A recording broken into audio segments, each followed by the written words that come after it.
वन्देऽहं श्रीगुरु श्रीयुतपदकमलं श्रीगुरुं वैष्णवांश्च श्रीरूपं साग्रजातं सहगण रघुनाथान्वितं त्वं सजीवं साद्वैतं सावधूतं परिजनसहितं कृष्ण चैतन्यदेवं श्रीराधा कृष्णपादान् रघुनाथान्वितांश्च हे कृष्णा करुणा सिन्धु दीनबन्धु जगत्पते गोपिका कान्ता नमोऽस्तुते तप्त काञ्चन गौराङ्गी राधे वृन्दावनेश्वरी वृषभानुसुते देवी प्रणमामि हरिप्रिये पाञ्चकल्पतरुभ्यश्च कृपा सिन्धुभ्य एव च पतितानां पावनेभ्यो वैष्णवेभ्यो नमो नमः। नमो विष्णुपादाय कृष्णपृष्ठाय भूतले श्रीमते भक्तिवेदान्त स्वामिनिधि नामिने नमस्ते सरस्वती गौरवाणी प्रचारिणे निर्विशेष शून्यवादी पाश्चात्य देशधारिणे जय श्री कृष्ण चैतन्य प्रभु नित्यानंद श्री गदाधर श्रीवासादि गौर भक्त वृंद हरे कृष्णा कृष्ण कृष्णा हरे हरे हरे राम हरे राम राम राम हरे हरे हरे कृष्णा हरे कृष्ण कृष्ण कृष्ण हरे हरे हरे राम राम राम हरे हरे हरे कृष्ण कृष्ण कृष्ण हरे हरे हरे हरे हरे राम हरे हरे हरे ഹരേ കൃഷ്ണ. ശ്രീ ശ്രീ രാധാ ഭവൻ ടെമ്പിൾ ഇസ്കോൺ മാംഗ്ലൂരിന്റെ ഭഗവത്ഗീത ക്ലാസ്സിലേക്ക് എല്ലാവർക്കും സ്വാഗതം. നമ്മൾ 8ാമത്തെ അധ്യായത്തിലേക്ക് കടക്കുകയാണ്. 8ാമത്തെ അധ്യായം പരമപദ പ്രാപ്തി. അചഞ്ചലമായ ഭക്തിയോടെ എന്നെ ഭജിക്കുന്നവൻ ത്രിഗുണങ്ങളെ മറികടന്ന് ബ്രഹ്മഭാവത്തെ പ്രാപിക്കുവാൻ യോഗ്യനാകുന്നു. അപ്പോൾ കഴിഞ്ഞ അധ്യായത്തിന്റെ പേരെന്തായിരുന്നു? 7ാം അധ്യായം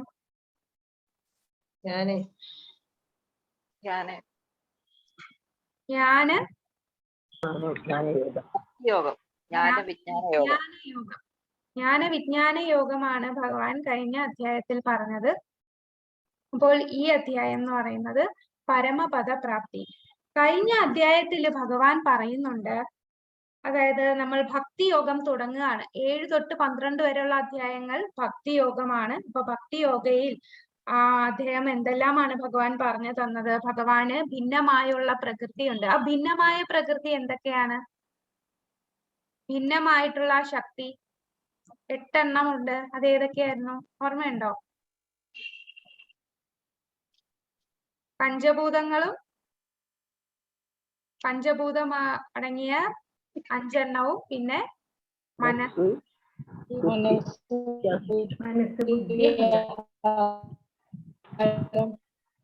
മനസ്സ്, ബുദ്ധി, വിദ്യ, അഹങ്കാരം, ഇവ 8ഉമാണ് ഭഗവാന്റെ ആ ഭിന്നമായിട്ടുള്ള ആ ശക്തി എന്ന് പറഞ്ഞു.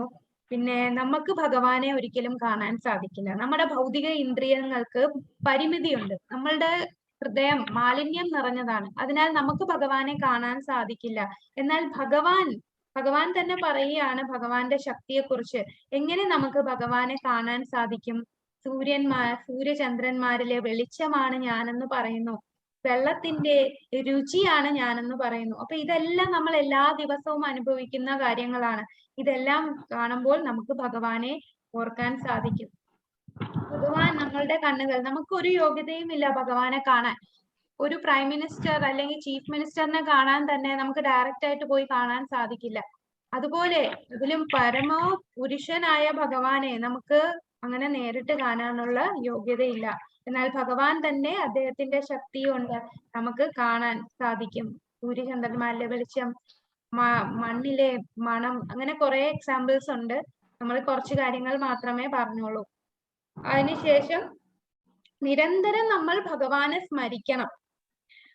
4 സുകൃതം ചെയ്ത ആൾക്കാരെയും അതുപോലെ ദുഷ്കൃതികളെ കുറിച്ചും കഴിഞ്ഞ അധ്യായത്തിൽ നമ്മൾ പഠിച്ചു. പിന്നെ ദേവന്മാരെ ഭജിക്കുന്നത്, ദേവന്മാരെ പ്രാർത്ഥിച്ചാൽ എന്താ സംഭവിക്കുക, നമ്മൾ എങ്ങനെ ഭൗതിക ലോകത്ത് കിടക്കും, അതൊക്കെ ഭഗവാൻ പറഞ്ഞു. പിന്നെ നമ്മൾ ഗോലോക ചാർട്ട് അതും നമ്മൾ എക്സ്പ്ലെയിൻ ചെയ്തു അല്ലെ. അങ്ങനെ ഈ 8ാമത്തെ അധ്യായം തുടങ്ങുന്നത് അർജുനന്റെ ചോദ്യത്തോടു കൂടിയാണ്. മിക്ക അധ്യായങ്ങളും അർജുനന്റെ ചോദ്യത്തോടു കൂടിയാണ് തുടങ്ങുന്നത്. അപ്പൊ ഇവിടെ 8ാമത്തെ അധ്യായം തുടങ്ങാൻ കാരണം കഴിഞ്ഞ അധ്യായത്തിലെ 29-30 ശ്ലോകങ്ങളിൽ ഭഗവാൻ പറയുന്നുണ്ട് ബ്രഹ്മത്തെക്കുറിച്ചും അതുപോലെ ആധ്യാത്മികം ത്തെ-കുറിച്ചും കർമ്മം, ആദിഭൂത, അങ്ങനെ കുറച്ച് കാര്യങ്ങളൊക്കെ 29-30 ശ്ലോകങ്ങളിൽ പറയുന്നു. അപ്പൊ അതെന്താണെന്ന് ഡീറ്റെയിൽഡ് ആയിട്ട് ചോദിക്കാനായിട്ട് അർജുനൻ ഇവിടെ ചോദ്യം ചോദിക്കുകയാണ്. അതാണ് ഈ അധ്യായത്തിലെ ആദ്യത്തെ ശ്ലോകം. അർജുന ഉവാച കിം തദ് ബ്രഹ്മ കിം അധ്യാത്മം കിം കർമ്മ പുരുഷോത്തമ അധിഭൂതം ച കിം പ്രോക്ത മതിദൈവം കിമുച്യത്തെ. അർജുനൻ ചോദിച്ചു, ഹേ പുരുഷോത്തമ, എന്താണ് ബ്രഹ്മം? ആത്മാവ് എന്നാൽ എന്ത്? ഫലോദിഷ്ട കർമ്മം എന്നാൽ എന്ത്? ഭൗതിക പ്രപഞ്ചമെന്നും ദേവന്മാരെന്നും പറയപ്പെടുന്നവ എന്താണ്? അപ്പൊ ഇവിടെ അർജുനൻ ചോദിച്ച ചോദ്യം ബ്രഹ്മം എന്താണ്, ആത്മാവ് എന്നാൽ എന്താണ്, ഫലോദിഷ്ട കർമ്മം എന്നാൽ എന്താണ്, ഭൗതിക പ്രപഞ്ചം എന്നും ദേവന്മാരെന്നും പറയപ്പെടുന്നത് എന്താണ് എന്ന് ചോദിക്കുന്നു.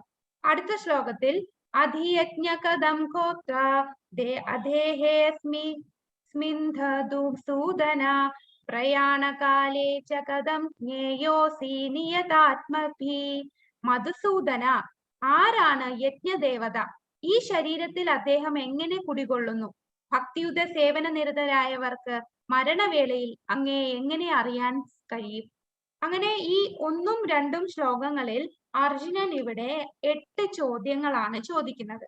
ആദ്യം ചോദിക്കുന്നു ബ്രഹ്മം എന്നാൽ എന്താണ്, ആധ്യാത്മം എന്ന് പറഞ്ഞാൽ എന്താണ്, കർമ്മം എന്താണ്, ആദിഭൂത എന്താണ്, ആദി ദൈവം എന്താണ്, ആദി യജ്ഞം എന്താണ്, അതുപോലെ ഈ ആദിയജ്ഞം എവിടെയാണ് കുടികൊള്ളുന്നത്, നമ്മളുടെ ശരീരത്തിൽ എവിടെയാണ് കുടികൊള്ളുന്നത്, ഈ യജ്ഞദേവത എവിടെ കുടികൊള്ളുന്നു? പിന്നെ 8ാമത്തെ ചോദ്യം എന്താണ്, ഭക്തിയുത സേവനം നിരതരായവർക്ക് മരണവേളയിൽ അങ്ങയെ എങ്ങനെ കഴിയാൻ സാധിക്കും? അപ്പൊ ഇങ്ങനെ 8 ചോദ്യങ്ങളാണ് അർജുനൻ ഇവിടെ ചോദിക്കുന്നത്. ഈ 8 ചോദ്യങ്ങൾക്കും ഭഗവാൻ ആദ്യത്തെ 7 ചോദ്യങ്ങൾക്ക് ഭഗവാൻ പെട്ടെന്ന് ഉത്തരം തരും. എന്നാൽ അവസാനത്തെ ആ ചോദ്യം മരണവേളയിൽ അങ്ങയെ എങ്ങനെ അറിയാൻ കഴിയും, ഈ ഒരു ചോദ്യത്തിന് നല്ല വിപുലമായിട്ടാണ് ഭഗവാൻ ഇവിടെ ഉത്തരം നൽകുന്നത്. അപ്പൊ നമുക്ക് ഈ 8 ചോദ്യങ്ങളുടെയും ആദ്യത്തെ 7 ചോദ്യങ്ങളുടെയും ഉത്തരം എന്താണെന്ന് നോക്കാം. ആദ്യത്തെ ചോദ്യം എന്തായിരുന്നു? ഹേ പുരുഷോത്തമ, എന്താണ് ബ്രഹ്മം? ബ്രഹ്മം എന്നാൽ എന്താണ് എന്നുള്ളത് അതെല്ലാം ഭഗവാൻ ഇവിടെ പറയാണ്. 3ാമത്തെ ശ്ലോകം ശ്രീ ഭഗവാനുവാച അക്ഷരം ബ്രഹ്മ പരമം സ്വഭാവോധ്യാത്മം ഉച്യത്തെ ഭൂതഭാവോദ്ഭവകരോ വിസർഗ കർമ്മ സംഹിതഃ. ശ്രീ ഭഗവാൻ പറഞ്ഞു, അവിനാശിയും അതീന്ദ്രിയനുമായ ആത്മാവത്രേ ബ്രഹ്മം. ബ്രഹ്മത്തിന്റെ ശാശ്വത പ്രകൃതി ആധ്യാത്മം എന്ന് പറയപ്പെടുന്നു. ജീവാത്മാക്കളുടെ ഭൗതിക ശരീരത്തിന്റെ വികാസത്തിന് വേണ്ടുന്ന പ്രവർത്തനങ്ങളാണ് കാമ്യകർമ്മങ്ങൾ. അപ്പോൾ ബ്രഹ്മം എന്നാൽ എന്താന്ന് ചോദിച്ചപ്പോൾ ഭഗവാൻ പറഞ്ഞു, ബ്രഹ്മം എന്ന് പറഞ്ഞാൽ നമ്മൾ ജീവാത്മാവാണ്. ആത്മാവത്രേ ബ്രഹ്മം. അവിനാശിയും ഒരിക്കലും നശിക്കാത്തതും അതീന്ദ്രിയവുമായ ആത്മാവാണ് ബ്രഹ്മം. അപ്പൊ ബ്രഹ്മം എന്നുള്ള വാക്കിന് 3 അർത്ഥം നമ്മളുടെ ഈ ഭഗവത്ഗീതയിൽ വരുന്നുണ്ട്. ഒന്ന് ബ്രഹ്മജ്യോതി വരുന്നുണ്ട്, പിന്നെ ബ്രഹ്മം വരുന്നുണ്ട്, അതുപോലെ ഭൗതിക പ്രകൃതി. ഇങ്ങനെ ഓരോ സിറ്റുവേഷൻ അനുസരിച്ച് ബ്രഹ്മത്തിന്റെ അർത്ഥം മാറും. ഇതാണ് പറഞ്ഞ സംസ്കൃതത്തിൽ ഒരു വാക്കാണെങ്കിലും പല അർത്ഥം കാണും. ആ അർത്ഥം ഏത് സ്ഥലത്ത് എന്തർത്ഥമാണ് ഭഗവാൻ അവിടെ എടുത്തിട്ടുള്ളത് എന്ന് ആ ഒരു ഭക്തി പരമ്പരയിൽ കൂടെ, ഗുരു ശിഷ്യ പരമ്പരയിൽ കൂടെ ഉള്ളവർക്കേ മനസ്സിലാകുകയുള്ളൂ. അപ്പൊ ഇവിടെ ബ്രഹ്മം എന്ന് പറയുന്നത് എന്താണ്? ആത്മാവത്രേ ബ്രഹ്മം. അപ്പൊ ആദ്യത്തെ ചോദ്യത്തിനുള്ള ഉത്തരമാണ് ബ്രഹ്മം എന്ന് പറഞ്ഞാൽ അത് ആത്മാവാണ്, ഒരിക്കലും നശിക്കാത്ത ആ അതീന്ദ്രിയമായ നമ്മൾ ജീവാത്മാക്കളാണ് ബ്രഹ്മം. അടുത്തത് ആധ്യാത്മ എന്താണെന്നാണ് ഭഗവാന്റെ അടുത്ത് അർജുനൻ ചോദിച്ചത്. അപ്പൊ ആധ്യാത്മം എന്ന് പറയുന്നത് ബ്രഹ്മത്തിന്റെ ശാശ്വത പ്രകൃതി ആധ്യാത്മം എന്ന് പറയുന്നു. അതായത് നമ്മൾ ജീവാത്മാക്കളുടെ സ്വഭാവം, അതാണ് ആധ്യാത്മം എന്ന് പറയുന്നത്. ആധ്യാത്മ എന്ന് പറഞ്ഞാൽ നമ്മൾ ജീവാത്മാവിന്റെ എന്ത് സ്വഭാവമാണ് ജീവാത്മാവിനുള്ളത്, അതാണ് ആധ്യാത്മ, ആത്മാവിന്റെ സ്വഭാവം. ഇനി മൂന്നാമത് എന്താണ് ചോദിച്ചത്? കർമ്മം എന്താണ് എന്ന് ചോദിച്ചു. അർജുനൻ മൂന്നാമത്തെ ചോദ്യം ചോദിച്ചത് കർമ്മം എന്താണ്. അപ്പൊ ഭഗവാൻ പറയുന്നു, ശരിക്കും കർമ്മം എന്ന് പറഞ്ഞാൽ എന്താണ്? നമ്മളടുത്ത് ആരെങ്കിലും കർമ്മം എന്താന്ന് ചോദിച്ചാൽ എന്താ പറയാ? കർമ്മം ചെയ്യുക, നമ്മൾ ചെയ്യുന്ന ഓരോ പ്രവൃത്തി ചെയ്യുന്നു എന്ന് ഭഗവാൻ ഇവിടെ പറയുന്നു. എന്താണ് കർമ്മം എന്ന് പറഞ്ഞാൽ? ജീവാത്മാക്കളുടെ ഭൗതിക ശരീരത്തിന്റെ വികാസത്തിന് വേണ്ടുന്ന പ്രവർത്തനങ്ങളാണ് കാമ്യകർമ്മങ്ങൾ. അതായത് നമ്മൾ ഏത് പ്രവൃത്തി ചെയ്യുമ്പോൾ ആ ആത്മാവിന് ഒരു ഭൗതിക ശരീരം കിട്ടുന്നുവോ അതിനെ പ്രവൃത്തി കർമ്മം അല്ലെ കാമ്യകർമ്മം എന്ന് പറയുന്നു. അപ്പോൾ അടുത്ത ഒരു ശരീരം കിട്ടാൻ വേണ്ടി നമ്മൾ എന്തൊക്കെ കാര്യങ്ങൾ ചെയ്യുന്നുവോ അതിനെയാണ് ഇവിടെ കർമ്മം അല്ലെ കാമ്യകർമ്മം എന്ന് പറയുന്നത്. ശരിക്കും നമ്മളുടെ ലക്ഷ്യം എന്താണ്? നമുക്ക് അടുത്തൊരു ശരീരം ആഗ്രഹിക്കുന്നുണ്ടോ? ഇത്രയും നമ്മളിപ്പോ കുറച്ച് പകുതിയോളം ആകുന്നു. അടുത്ത ശരീരം ആഗ്രഹിച്ചാണോ നമ്മൾ ഓരോ പ്രവൃത്തി ഇനി മുതൽ ചെയ്യാൻ പോവുക? ഇതാണ് നമ്മളുടെ ലക്ഷ്യം. പറഞ്ഞോളൂ മാതാജി. അതെ, നമ്മൾ ആഗ്രഹിക്കുന്ന ഭഗവാൻ ഇനി ഈ ഒരു ദുഃഖാലയമാണ്, ഭഗവാന്റെ അടുത്ത് പോവുകയാണ് നമ്മളുടെ ലക്ഷ്യം. ഇതൊരു ദുഃഖാലയമാണ്. ഇവിടെ ഓരോ പദവും അപകടം നിറഞ്ഞതാണ്. ജന്മ മൃത്യു ജരാ വ്യാധി എന്ന ആ ഒരു വലിയ ദുരിതത്തിൽ നിന്ന് നമുക്ക് രക്ഷപ്പെടണം. അപ്പൊ ഭഗവാൻ ഇവിടെ പറയുന്നു, കർമ്മം എന്ന് പറഞ്ഞാൽ അടുത്ത ശരീരം, ഭൗതിക ശരീരം കിട്ടാനായിട്ട് എന്തൊക്കെ പ്രവർത്തികൾ ചെയ്യുന്നു അതിനെയാണ് കാമ്യകർമ്മം അല്ലെ കർമ്മം എന്ന് പറയുന്നത്. അപ്പോൾ ഈ ഒരു ഈ ഒരു ശരീരത്തിൽ എനിക്ക് നമ്മളുടെ സ്വഭാവം അനുസരിച്ച്, അതായത് ചിലർക്ക് ഒത്തിരി ആഹാരം കഴിക്കാൻ ഇഷ്ടമാണ്, കൂടുതൽ കഴിക്കും. അവർ എന്തെന്നുള്ള വേർതിരിക്കാത്തത് എന്തും കഴിക്കുകയും എന്തും കുടിക്കുകയും ചെയ്യും. അവിടെ ഒരു വേർതിരിവില്ല. എന്തൊക്കെ കുടിക്കണം എന്തൊക്കെ കഴിക്കണം എന്നുള്ള വേർതിരിവില്ലാതെ കഴിക്കുന്ന ആത്മാക്കൾ കാണും. അങ്ങനെയുള്ളവർക്ക് അതിന് പറ്റിയ ശരീരമായിരിക്കും അടുത്തത് കിട്ടുന്നത്. എന്ത് ശരീരവും ആകാം. എന്തും ഇപ്പൊ ഈ ഒരു പിക്ചറിൽ കാണാം, എന്തും കഴിക്കുന്ന ഒരു വ്യക്തിയാണ്. ചിലപ്പോൾ അടുത്ത ജന്മം ഒരു പന്നിയായിട്ടായിരിക്കാം ജനിക്കുന്നത്. എന്നാൽ നല്ല കർമ്മം ചെയ്യുന്നവരാണെങ്കിലോ, ഇവിടെ കാണാം ഒരു പുണ്യാത്മാവാണ്, മറ്റുള്ളവരെ സഹായിക്കാൻ ചെയ്യുന്നുണ്ട്. നല്ല കർമ്മം ചെയ്താൽ സ്വർഗത്ത് പോയി ആ ഒരു പുണ്യകർമ്മത്തിന്റെ ഫലം അനുഭവിക്കാൻ സ്വർഗത്ത് പോകും. ഇവിടെ ഭഗവാനെ സേവിച്ചിരിക്കുന്നവർ, അങ്ങനെ ഭഗവാനെ സേവിച്ചാൽ അവർ എവിടെയാ പോകുക? ഗോലോക വൃന്ദാവനത്തിൽ ഭഗവാന്റെ ധാമത്തിൽ പോകും. അങ്ങനെ അവരുടെയൊക്കെ എന്തിനോടാണ് ആ ഒരു ആത്മാവിന്, ആ ഒരു ശരീരത്തിന് എന്തിനോടാണ് ആസക്തി, ആ ആസക്തി അനുസരിച്ചായിരിക്കും മരണശേഷം അടുത്ത ഒരു ശരീരം കിട്ടുക. അപ്പൊ കർമ്മം എന്ന് പറഞ്ഞാൽ എന്ത് പ്രവൃത്തി ചെയ്യുമ്പോഴാണ് നമുക്ക് അടുത്ത ശരീരത്തിലോട്ട് പോകുന്നത് അതിനെ കർമ്മം എന്ന് പറയും. ഇനി ബാക്കിയുള്ളത് പറയാണ്. ആധിഭൂതം ക്ഷരോഭാവ പുരുഷക്ഷാദി ദൈവതം അധിയജ്ഞോഹമേവാത്ര ദേഹേ ദേഹഭൃതാംബര. ഹേ ശരീരം കൈക്കൊണ്ടവരിൽ ശ്രേഷ്ഠനായവനെ, എപ്പോഴും മാറിക്കൊണ്ടിരിക്കുന്ന ഭൗതിക പ്രകൃതിയാണ് ആദിഭൂതം. അപ്പൊ അർജുനൻ ചോദിച്ച നാലാമത്തെ ചോദ്യം, എന്താണ് ആദിഭൂതം? അതിനുള്ള ഉത്തരമാണ് ഭഗവാൻ പറഞ്ഞത്. ആദിഭൂതം എന്ന് പറഞ്ഞാൽ ഈ ഭൗതിക പ്രകൃതിയാണ് ആദിഭൂതം.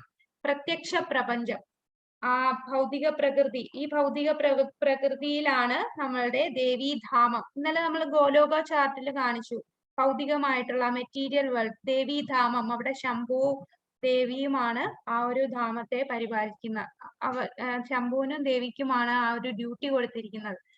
അപ്പോ ദേവീധാമം ആയ ആ ഭൗതിക പ്രകൃതിയാണ് ആദിഭൂതം.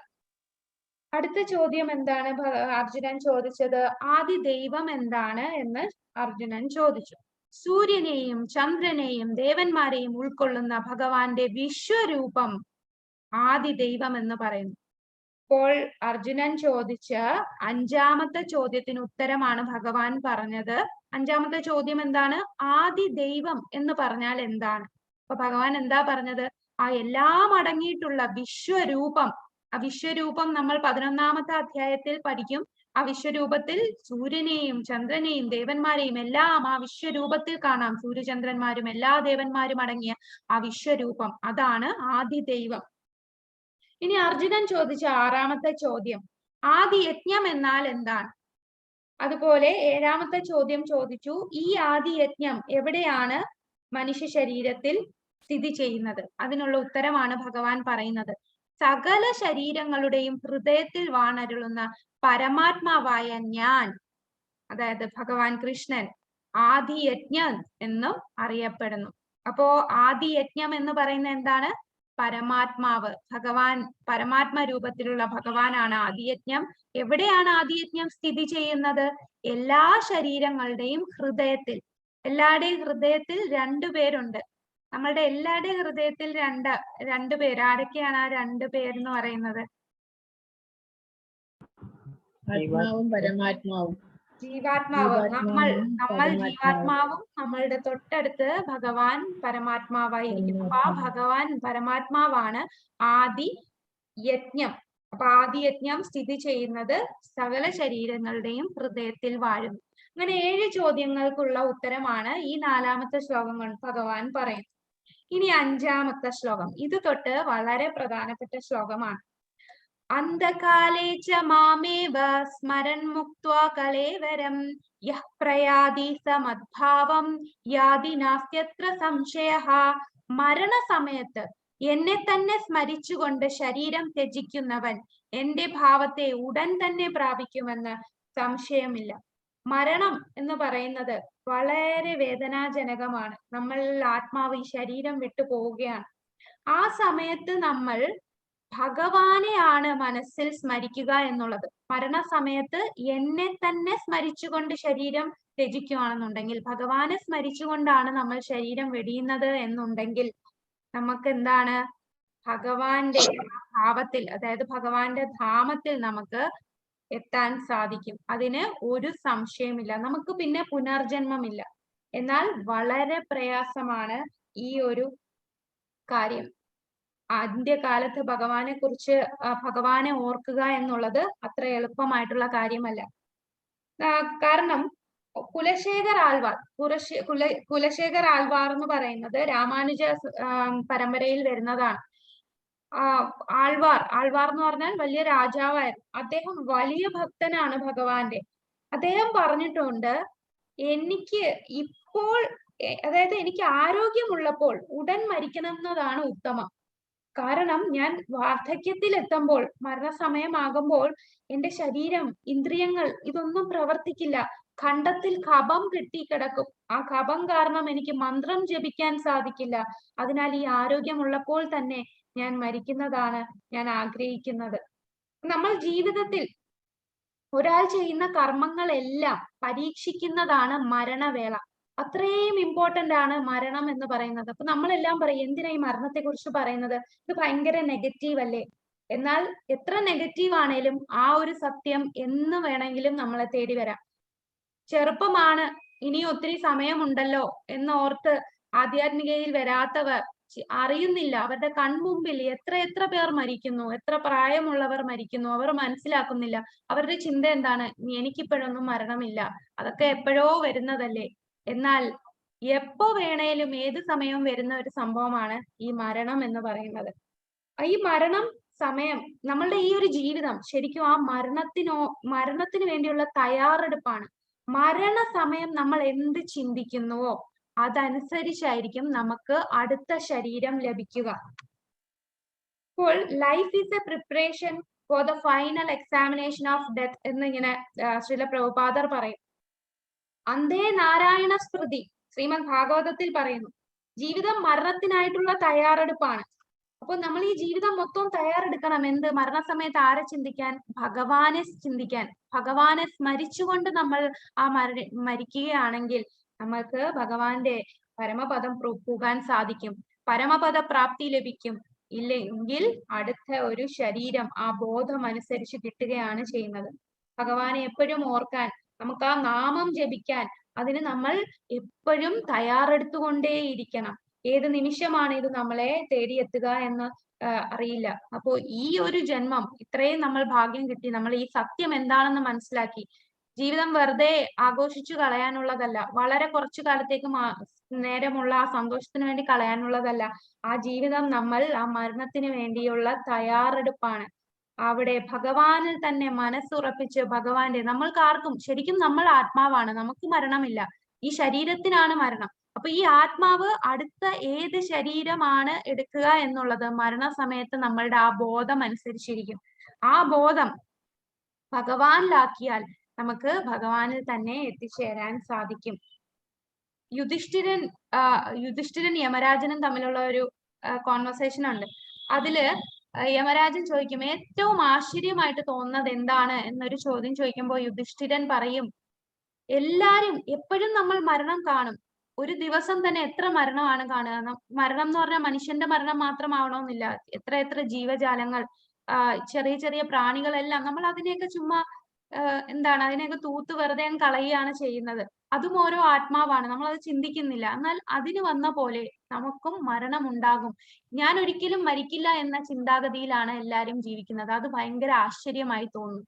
നമ്മൾ ആ ഒരു ഇല്യൂഷനിലാണ്. നമുക്ക് ആഘോഷിക്കാനുള്ളതാണ് ഈ ജീവിതം. മരണം ഒരിക്കലും വരില്ല എന്ന ചിന്താഗതിയിൽ ജീവിക്കുകയാണ്. എന്നാൽ അത് വളരെ തെറ്റായ ധാരണയാണ്. നമ്മൾക്ക് ഏത് നിമിഷം വേണമെങ്കിലും ഇതിനെ കുറിച്ച് ഇത് നമ്മളെ കടന്നു പിടിക്കാം, ഈ ഒരു സത്യം. അതിനാൽ നമുക്ക് എന്താ ചെയ്യേണ്ടേ? ജീവിതം നമ്മൾ ഭഗവാന് വേണ്ടി ഒഴിഞ്ഞു ഭഗവത് നാമം, ഭഗവത് സേവനത്തിനായിട്ട് നമ്മളുടെ മനസ്സ് ഉറപ്പിക്കുക. അങ്ങനെ നമുക്ക് മരണത്തെ അഭിമുഖീകരിക്കാൻ, സന്തോഷത്തോടു കൂടി അഭിമുഖീകരിക്കാൻ കഴിയും. ഈ പിക്ചറിൽ കാണുന്ന ആരാണ്? എല്ലാവർക്കും അറിയാം. ഭീഷ്മര്.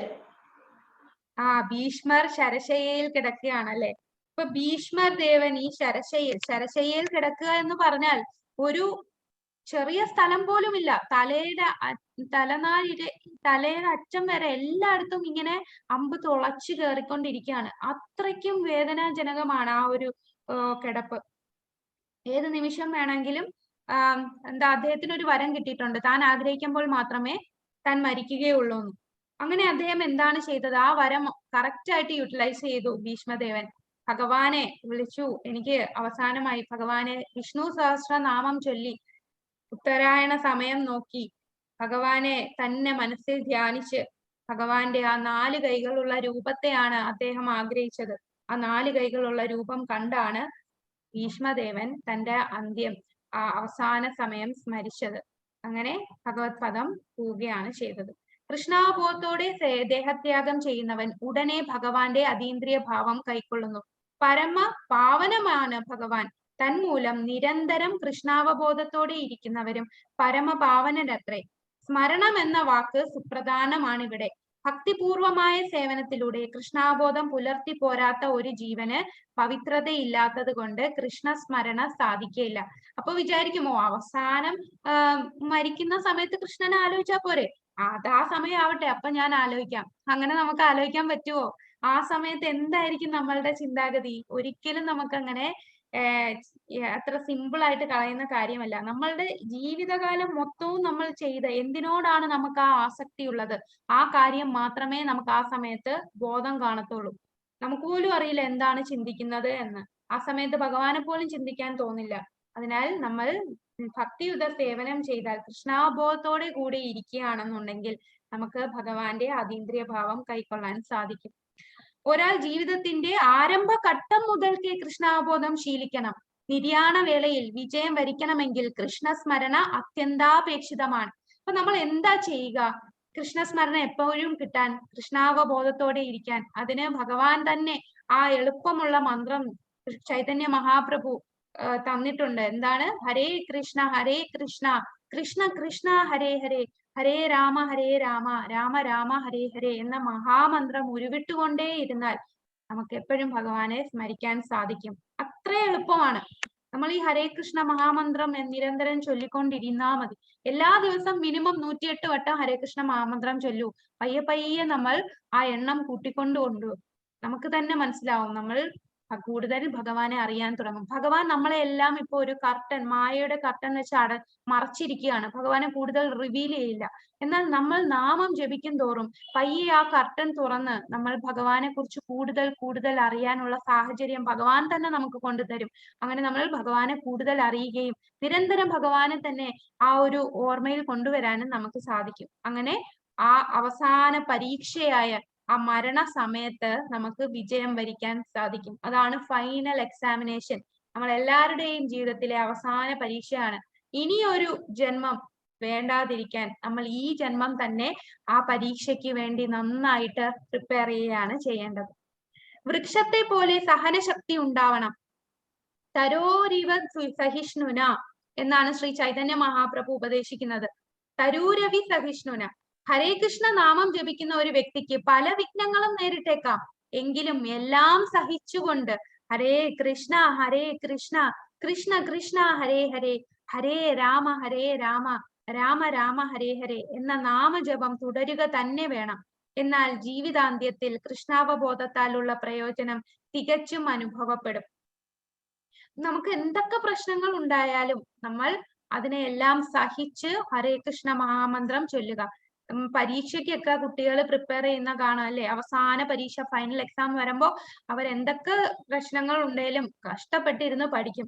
അതുപോലെ നമ്മളെ ജീവിതത്തിന്റെ പരീക്ഷയാണ്. കഷ്ടപ്പാടുകളൊക്കെ എന്തൊക്കെ വിഘ്നം വന്നാലും വേറെന്തുപേക്ഷിച്ചാലും നമ്മൾ ഹരേ കൃഷ്ണ മഹാമന്ത്രം ഉപേക്ഷിക്കാൻ പാടില്ല.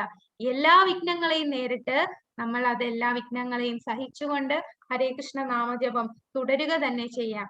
എന്നാൽ ജീവിതാന്ത്യത്തിൽ കൃഷ്ണാബോധത്തോടെ താലുള്ള പ്രയോജനം തികച്ചും അനുഭവപ്പെടും. 6ാമത്തെ ശ്ലോകം. യം യം വാപി സ്മരൻ ഭാവം ത്യജത്യന്തേ കളേവരം തം തമേവൈതി കൗന്ദേയ സദാ തദ്ഭാവ ഭാവിതഃ. എന്തിനെ കുറിച്ചാണോ മരണവേളയിൽ ഒരാൾ സ്മരിക്കുന്നത്, ഹേ കുന്തിപുത്ര, അയാൾ തീർച്ചയായിട്ടും അതിനെ പ്രാപിക്കും. ഇവിടെ ഭഗവാൻ തന്നെ പറയുകയാണ് എന്തിനെ കുറിച്ചാണ് നമ്മൾ അടുത്ത ശരീരം എന്താണെന്ന് എന്താണ് തീരുമാനിക്കുന്നത്? മരണവേളയിൽ സ്മരിക്കുന്നത് എന്താണോ ഇതിന് നമുക്കൊരിക്കലും തർക്കിക്കാൻ കഴിയില്ല. ആകെ ഒരു ജീവിതമേ ഉള്ളൂ, ഈ ഒരു ലൈഫേ ഉള്ളൂ, അത് എൻജോയ് ചെയ്യാനുള്ളതാണ്.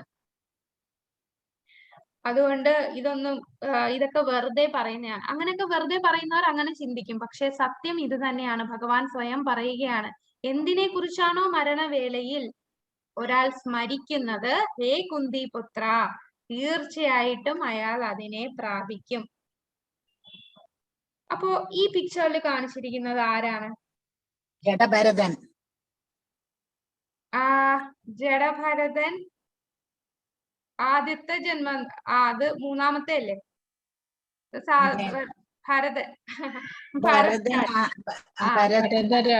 കാട്ടില് പോയി ഇരുന്ന സമയത്ത് ഒരു നരി ഒരു ഗർഭിണി മാനിനെ ഓട്ടിക്കുന്നത് കണ്ടു.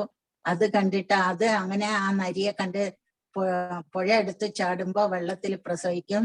ആ മാൻകുട്ടിയെ ഈ രാജാവ് എടുത്ത് ഇങ്ങനെ വളർത്തും. പിന്നെ മെഡിറ്റേഷനിലൊന്നും ചിന്തയില്ലാണ്ടായി. അപ്പൊ പിന്നെ ഒരു ജന്മം എടുത്തു. അതാണ് ജഡഭരതനായിട്ട്. മാനായിട്ട് ജനിച്ച് പിന്നെ അതൊക്കെ കുറെ കഴിയുമ്പോ ഓർമ്മ വരികയാണ്. പിന്നെയാണ് ജഡഭരതനായിട്ട് ജനിക്കുക. അതെ മാതാജി, ഹരേ കൃഷ്ണ, താങ്ക് യു.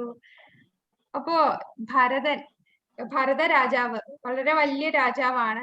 അദ്ദേഹം ചെറുപ്പത്തിൽ തന്നെ എല്ലാം ഉപേക്ഷിച്ച് ഭഗവാനിൽ പോകാൻ തന്റെ രാജ്യഭാരം എല്ലാം ഉപേക്ഷിച്ചിട്ട് രാജാവ് തപസ് ചെയ്യാൻ കാട്ടിൽ പോവുകയാണ്.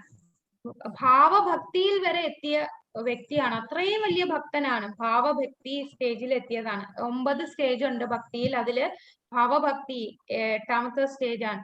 അങ്ങനെ അദ്ദേഹം യജ്ഞം ചെയ്യാനായിട്ട് കാട്ടിൽ പോകുമ്പോഴാണ് ഒരു മാനിനെ കാണുന്നത്. ഈ മാനിനെ കാണും. അപ്പൊ മാൻ എന്ന് പറഞ്ഞാൽ ഒരു ഗർഭിണിയായ മാനാണ്. ആ മാനിനെ ഒരു നരി കൊല്ലാൻ ഓടിക്കും. അത് പുഴയിൽ ചാടും. അങ്ങനെ ആ പുഴയിൽ അത് പ്രസവിക്കുന്നു, ഒരു കുഞ്ഞുമാൻ. പിന്നെ ആ നരി മറ്റേ മാനിനെ, അമ്മയായിട്ടുള്ള മാനിനെ കൊല്ലുന്നു. അപ്പൊ ഈ കുഞ്ഞു ഒറ്റയ്ക്കാവുന്നു. അപ്പൊ അത് കാണുമ്പോ അദ്ദേഹത്തിന് ആ മാനിനോട് ആകർഷണം തോന്നി. അയ്യോ അതിനാരും ഇല്ലല്ലോ, അതിന് അമ്മയില്ലല്ലോ, ഇതിനെ ഇനി ആര് നോക്കും, ഇനി വേറെ നരി വന്ന് ഇതിനെ കൊല്ലുമോ എന്ന് ഓർത്ത് അദ്ദേഹം എപ്പോഴും തന്റെ യജ്ഞം ചെയ്യാൻ എല്ലാം ഉപേക്ഷിച്ചു വന്ന് കാട്ടിൽ വന്ന വ്യക്തിയാണ്. അദ്ദേഹത്തിന് എന്താണ്, ആ മാനിനെ തന്നെ, ആ മാൻ വല്ലതും കഴിച്ചോ, അതിനെ എപ്പോഴും ലാളിച്ച് ഏത് സമയവും അതിനെ തന്നെ കെയർ ചെയ്തുകൊണ്ടിരിക്കുകയാണ്. യജ്ഞത്തിലൊന്നും ശ്രദ്ധിക്കാൻ കഴിയുന്നില്ല. എപ്പോഴും ഭഗവാനിലുള്ള ശ്രദ്ധ മാറി മാനിനോട്ടായി ശ്രദ്ധ. അങ്ങനെ അവസാനം തന്റെ മരണം അടുക്കാറായപ്പോഴും അയ്യോ ഞാൻ മരിച്ചു കഴിഞ്ഞാൽ ഈ മാനിനെ ആരാ നോക്കുക, അതിനെ വേറെ വല്ല വന്യമൃഗങ്ങളും വന്ന് കൊല്ലില്ലേ എന്നുള്ള ചിന്തയിൽ ഇരിക്കുമ്പോൾ ആ മാൻ എവിടെ, മാനിനെ അന്വേഷിക്കും. അങ്ങനെ അവസാനം ആ മാൻ അടുത്തു വരുമ്പോൾ അതിനെ ഓർത്താണ് അദ്ദേഹം തന്റെ ശരീരം വെടിയുന്നത്. ഹരേ കൃഷ്ണ. ഇവിടെ നല്ല ഇടിയും മിന്നലും ഒക്കെ ഉണ്ട്.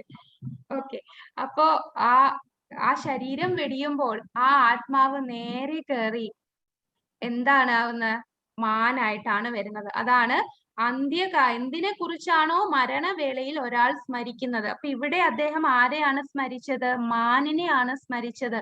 അങ്ങനെ അദ്ദേഹത്തിന് മാനിന്റെ ശരീരം ലഭിക്കുകയാണ് ചെയ്യുന്നത്. ആ ആത്മാവ് നേരെ ഒരു മാനിന്റെ ശരീരത്തിൽ കയറി.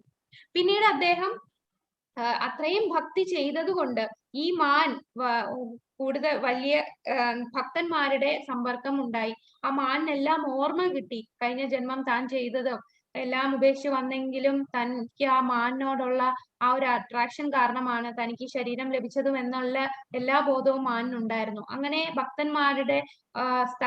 ഭക്തന്മാരെല്ലാം ഉള്ള സ്ഥലത്തായിരുന്നു ആ മാൻ ജീവിച്ചിരുന്നത്. അവിടുത്തെ പ്രസാദമൊക്കെ കഴിച്ചു. അങ്ങനെ ആ ജന്മം കഴിഞ്ഞു. അടുത്ത ജന്മം ജഡഭരതനായിട്ടാണ് ജനിച്ചത്. ജഡഭരതൻ എന്ന് പറയുന്ന ഒരു വ്യക്തിയായിട്ട് ജനിച്ചു. അദ്ദേഹം ആ ജന്മം വളരെ കെയർഫുൾ ആയിരുന്നു. ഒരു നിമിഷം പോലും കളഞ്ഞില്ല. അദ്ദേഹത്തിന്റെ ബാക്കിയുള്ളവരെല്ലാം ഒരു ഗുണവുമില്ലാത്തവൻ എന്ന് പറഞ്ഞ് വീട്ടിൽ നിന്ന് വരെ അടിച്ചു ഓടിക്കുകയാണ് ചെയ്തത്. എന്നാൽ അദ്ദേഹത്തിന് നല്ല ബോധമുണ്ട്, ഇത് ഈ ഒരു ജന്മം എനിക്ക് കളയാനുള്ളതല്ല, ഇത് ഭഗവാന് വേണ്ടിയാണ്. അങ്ങനെ അത്രയും വലിയ ഭക്തനായിട്ട് ആ ജന്മം അദ്ദേഹം ഭഗവാന്റെ ധാമത്തിൽ പോവുകയാണ് ചെയ്തത്. ഒരു തെറ്റാണ് ചെയ്തത്. ഒരു തെറ്റ് അറിയാതെ അവസാനം ആ മാനിനോട് ആ ഒരു കാരുണ്യം തോന്നി, അതിൽ അട്രാക്ട് ആയി. അങ്ങനെ 3 ജന്മം എടുക്കേണ്ടി വന്നു ഭഗവാന്റെ അടുത്ത് ചെല്ലാനായിട്ട്. അപ്പോ അത്രയും കെയർഫുൾ ആയിരിക്കണം നമ്മൾ ആ സമയത്ത് എന്ത് ചിന്തിക്കണം എന്നുള്ളത്. മരണത്തിന്റെ നിർണായക നിമിഷങ്ങളിൽ നടക്കുന്നത് എന്തെന്ന് ഇവിടെ പറയുന്നു. കൃഷ്ണ സ്മരണയോടെ ശരീരം ത്യജിക്കുന്നവർ അതീന്ദ്രിയമായ ഭഗവത് പദം പോകുന്നു. മറ്റേതെങ്കിലും സ്മരണ പുലർത്തിക്കൊണ്ട് മരിക്കുന്നവർ ഈ അവസ്ഥയിൽ എത്തുകയില്ല. ഈ ജന്മത്തിൽ സാത്വിക സ്വഭാവത്തോടെ ജീവിക്കുകയും കൃഷ്ണനെ നിരന്തരം സ്മരിക്കുകയും ചെയ്യുന്നവർക്ക് അന്ത്യവേളയിൽ ഭഗവത് സ്മരണയുദിക്കും. അപ്പൊ നിരന്തരം ഭഗവാനെ സ്മരിക്കുക, നമുക്ക് കിട്ടുന്ന അവസരങ്ങളിലെല്ലാം ഭഗവാനെ സ്മരിക്കുകയാണെന്നുണ്ടെങ്കിൽ അവസാന ആ പരീക്ഷയിൽ, ആ അന്ത്യവേളയിൽ നമുക്ക് തീർച്ചയായിട്ടും ഭഗവത് സ്മരണ ഉണ്ടാകും. കൃഷ്ണന്റെ അതീന്ദ്രിയ ഭാവത്തെ പോകുന്നതിന് അത് സഹായകമായി തീരുകയും ചെയ്യും. ആധ്യാത്മികമായി ഭഗവത് സേവനയിൽ മുഴുകി ജീവിതം നയിച്ച ഒരാൾക്ക് അടുത്ത ജന്മം ഭൗതിക ദേഹമേ അല്ല, ആധ്യാത്മിക ദേഹമായിരിക്കും ലഭിക്കുക. അടുത്ത ശരീരം എന്ന് പറയുന്നത് ആധ്യാത്മികമായ ശരീരമായിരിക്കും ഭഗവാന്റെ സേവനത്തിൽ മുഴുകിയിരിക്കുന്നവർക്ക്. അതിന് നമ്മൾ എന്ത് ചെയ്യുക? ഈ ഭഗവത് സേവനം ചെയ്യുക എന്ന് പറഞ്ഞാൽ നമ്മൾ എന്താ ചെയ്യേണ്ടേ? നിരന്തരമായി ഹരേ കൃഷ്ണ കൃഷ്ണ കൃഷ്ണ ഹരേ ഹരേ, ഹരേ രാമ രാമ രാമ ഹരേ ഹരേ എന്ന നാമജപം അത്രേ മരണവേളയിൽ ഒരാളുടെ മനോഭാവത്തെ വേണ്ട വഴിക്ക് തിരിക്കാൻ ഉതകുന്ന ഉത്തമമായ മാർഗം. അടുത്ത ശ്ലോകം. തസ്മാ സർവേഷു കാലേഷു മാമനുസ്മരയുധച്യത മയ്യർപ്പിത മനോ ബുദ്ധിർ മാമേ വൈശസ്യ സംശയഃ. അതിനാൽ അർജുന, ശ്രീകൃഷ്ണ രൂപത്തിൽ എന്നെ നീ എപ്പോഴും ഓർക്കുക. ഇപ്പൊ ഭഗവാന് പല പല രൂപങ്ങളുണ്ട്. അതിൽ ഏത് രൂപമാണ് നമ്മൾ ഓർക്കേണ്ടത്? ശ്രീകൃഷ്ണ രൂപത്തിൽ നീ എപ്പോഴും ഓർക്കുക. അതോടൊപ്പം എന്ത് ചെയ്യാനാണ് പറയുന്നത്? തന്റെ നിയത കർമ്മമായി യുദ്ധം നിർവഹിക്കുകയും ചെയ്യുക. ഭഗവാൻ പറയുന്നത് എപ്പോഴും ഭഗവാനെ തന്നെ ഓർത്തോണ്ടിരിക്കൂ എന്ന്. അപ്പം അർജുനൻ വിചാരിക്കൂ ഭഗവാനെ ഓർത്തോണ്ടിരുന്നാ മതിയല്ലോ, അപ്പൊ മരണസമയത്ത് ഭഗവാനെ ഓർക്കുക, അതാണല്ലോ നമ്മളുടെ ജീവിത ലക്ഷ്യം. പിന്നെന്തിനാ യുദ്ധം ചെയ്യുന്നത്? യുദ്ധം ചെയ്യേണ്ട ആവശ്യമില്ലല്ലോ, അവസാനം ഭഗവാനെ ഓർത്ത് മരിച്ചാ പോരെ. പക്ഷേ അതിന് തടയായിട്ടാണ് ഭഗവാൻ എടുത്തു പറയുന്നത്, അതോടൊപ്പം തന്റെ നിയത കർമ്മമായ യുദ്ധം നിർവഹിക്കുക. എന്നെ സ്മരിച്ചുകൊണ്ട് യുദ്ധം ചെയ്യൂ അർജുന എന്നാണ് പറയുന്നത്. സ്വകർമ്മങ്ങളെല്ലാം എനിക്കായി അർപ്പിച്ചും മനോബുദ്ധികൾ എന്നിൽ ഉറപ്പിച്ചും ഇരുന്നാൽ നീ എന്നെ പ്രാപിക്കും, സംശയമില്ല. അപ്പൊ ഭഗവാനെ പ്രാപിക്കാൻ അവസാന നിമിഷം ഭഗവാനെ ചിന്തിക്കാൻ നിരന്തരം ഭഗവാനെ സ്മരിച്ചുകൊണ്ടിരുന്ന് ചുമ്മാ അങ്ങിരുന്നാ മതിയല്ലോ, ഒരു ജോലിയും ചെയ്യാതെ. അങ്ങനെയല്ല, കർമ്മം ചെയ്യണം. നമ്മൾ ചിന്തിക്കും എങ്ങനെയാണ് കർമ്മം ചെയ്യുക. നമ്മൾ എന്തെങ്കിലും ജോലി ചെയ്യുമ്പോൾ നമുക്ക് ഭഗവാനെ ചിന്തിക്കാൻ വളരെ പ്രയാസമാണ്. അപ്പോ ഭഗവാൻ എന്താ പറയുന്നത്? അത് സാധിക്കും. ഭഗവാൻ തന്നെയാണ് പറയുന്നത്, നീ എന്നെ വിചാരിച്ച് കർമ്മം ചെയ്യൂ, തീർച്ചയായിട്ടും നമുക്കത് സാധിക്കും. ഇപ്പൊ പ്രാക്ടിക്കൽ ആയിട്ട് നമ്മളുടെ ജീവിതത്തിൽ നമുക്ക് എന്തേലും ഒരു കാര്യം ചെയ്തുകൊണ്ട് എങ്ങനെയാണ് ഭഗവാനെ ചിന്തിക്കാൻ കഴിയുക? തീർച്ചയായിട്ടും നമുക്കതിന് സാധിക്കും. അതിന് ഭഗവാൻ ഇവിടെ മൂന്ന് രീതിയിൽ നമുക്ക് ചെയ്യാൻ സാധിക്കുന്നു. ഒന്നെന്ന് പറഞ്ഞാൽ ആദ്യത്തെ 3-ാമത്തെ അധ്യായത്തിൽ ഭഗവാൻ പറഞ്ഞു, എന്താണ്, യുദ്ധം ചെയ്യൂ, എന്നെ ചിന്തിക്കൂ, നീ കർമ്മം ചെയ്യൂ, എനിക്കായി അർപ്പിക്കൂ എന്ന് പറഞ്ഞു. പിന്നീട് അദ്ദേഹം പറഞ്ഞു, നീ എപ്പോഴും എന്നെ ഓർക്കുക, എന്നെ മറക്കാതിരിക്കുക. പിന്നീട് ഭഗവാൻ പറഞ്ഞു, നീ എന്നെ ചിന്തിക്കൂ, കർമ്മം ചെയ്യൂ. അപ്പൊ നമ്മൾ എന്നും ചെയ്യേണ്ടതെന്ന് പറഞ്ഞാൽ, ഭക്തന്മാര് അവരുടെ ഒരു ദിവസത്തിലെ ഒരു പർട്ടിക്കുലർ സമയം ഇതിനു വേണ്ടി മാത്രം കൊടുക്കും. ഹരേ കൃഷ്ണ മഹാമന്ത്രം 16 മാല മിനിമം ചൊല്ലണം എന്നാണ് പറയുന്നത്. 16 മാല ചൊല്ലാൻ മിനിമം ഒരു 1.5-1.25 മണിക്കൂർ അല്ലെ 2 മണിക്കൂറാണ് എടുക്കുന്നത്. ആ 2 മണിക്കൂർ എന്തൊക്കെ സാഹചര്യമായാലും ആ 2 മണിക്കൂർ ഭഗവാന് വേണ്ടി അർപ്പിക്കും. ആ ഭഗവാന് വേണ്ടി മാത്രമായിട്ട് നമ്മളുടെ ദിവസത്തിലെ കുറച്ച് 24 മണിക്കൂറിൽ ആ 2 മണിക്കൂർ മാത്രം നമ്മൾ അതിനു വേണ്ടി ഹരേ കൃഷ്ണ മഹാമന്ത്രം ചൊല്ലാനായിട്ട് ഉപയോഗിക്കും. പിന്നെ നമ്മൾ എന്തെങ്കിലും കർമ്മം ചെയ്യുമ്പോൾ എങ്ങനെയാ ഭഗവാനെ ചിന്തിക്കാൻ സാധിക്കുക? കർമ്മം ചെയ്യുമ്പോൾ ഒരു കർമ്മം ചെയ്യുന്നതിന് മുമ്പ് ഭഗവാനെ തന്നെ സ്മരിക്കുക. ഭഗവാനെ, ഞാൻ ഈ കർമ്മം ചെയ്യുകയാണ് അങ്ങിൽ അർപ്പിച്ചുകൊണ്ട്. എന്നിട്ട് നമ്മൾ നന്നായിട്ട്, വേറെ ആരുമില്ല, എനിക്ക് ഒറ്റയ്ക്ക് അത്രയും എഫേർട്ട് എടുത്ത് നമുക്ക് എന്ത് കർമ്മമാണോ നമുക്ക് ഈ ജന്മം ഉള്ളത്, നിയതമായ കർമ്മം, അത് അത്രയും കെയർഫുൾ ആയിട്ട് നമ്മൾ ചെയ്യുക. ചെയ്തതിന് ശേഷം നമ്മൾ അതിന്റെ ഫലം പ്രതീക്ഷിക്കാതെ ഭഗവാൻ അത് അർപ്പിക്കുക. നമ്മൾക്ക് തന്ന ജോലി നമ്മൾ ചെയ്യുക. ആ ജോലി ഞാൻ മാത്രം, അവിടെ ഭഗവാൻ, അപ്പൊ വിചാരിക്കാം ഭഗവാൻ ഉണ്ടല്ലോ, അപ്പൊ ഭഗവാൻ കർമ്മം ചെയ്തോളൂല്ലോ. അപ്പൊ അർജുനന്റെ അടുത്ത് ഭഗവാൻ ഒരിക്കലും പറഞ്ഞില്ല, ഞാൻ എല്ലാം നോക്കിക്കോളാം, നീ മാറി നിന്നോളൂ, ഞാൻ യുദ്ധം ചെയ്യാം, നീ എന്നെ സ്മരിച്ചിരുന്നോളൂ. അങ്ങനല്ല ഭഗവാൻ പറഞ്ഞത്. എന്നെ സ്മരിക്കൂ, യുദ്ധം ചെയ്യൂ. അപ്പൊ ഭഗവാനെ സ്മരിച്ചുകൊണ്ട് നമ്മൾ നമ്മളുടെ ജോലി കൃത്യമായിട്ട് ചെയ്യുക. അതിനുശേഷം അതിന്റെ ഫലം പിന്നെ നമ്മൾ റിലാക്സ്ഡ് ആണ്. നമ്മൾ ജോലി ചെയ്തു കഴിഞ്ഞു, പിന്നെ അതിന്റെ റിസൾട്ട് നമ്മൾ ആഗ്രഹിക്കാതെ ഭഗവാന് തന്നെ അത് അർപ്പിക്കുക. ഒരിക്കലും നമ്മളുടെ കർമ്മം ഉപേക്ഷിക്കരുത്. അങ്ങനെ നമ്മൾ ഭക്തിയിലേക്ക് പയ്യെ പയ്യെ ഉയരാൻ സാധിക്കും. എന്ത് ചെയ്താലും ഭഗവാൻ അർപ്പിച്ച് ചെയ്യുക. കർമ്മം ചെയ്യുന്നതിന് മുമ്പും കർമ്മം ചെയ്തതിന് ശേഷവും ഭഗവാനെ ഓർക്കുക.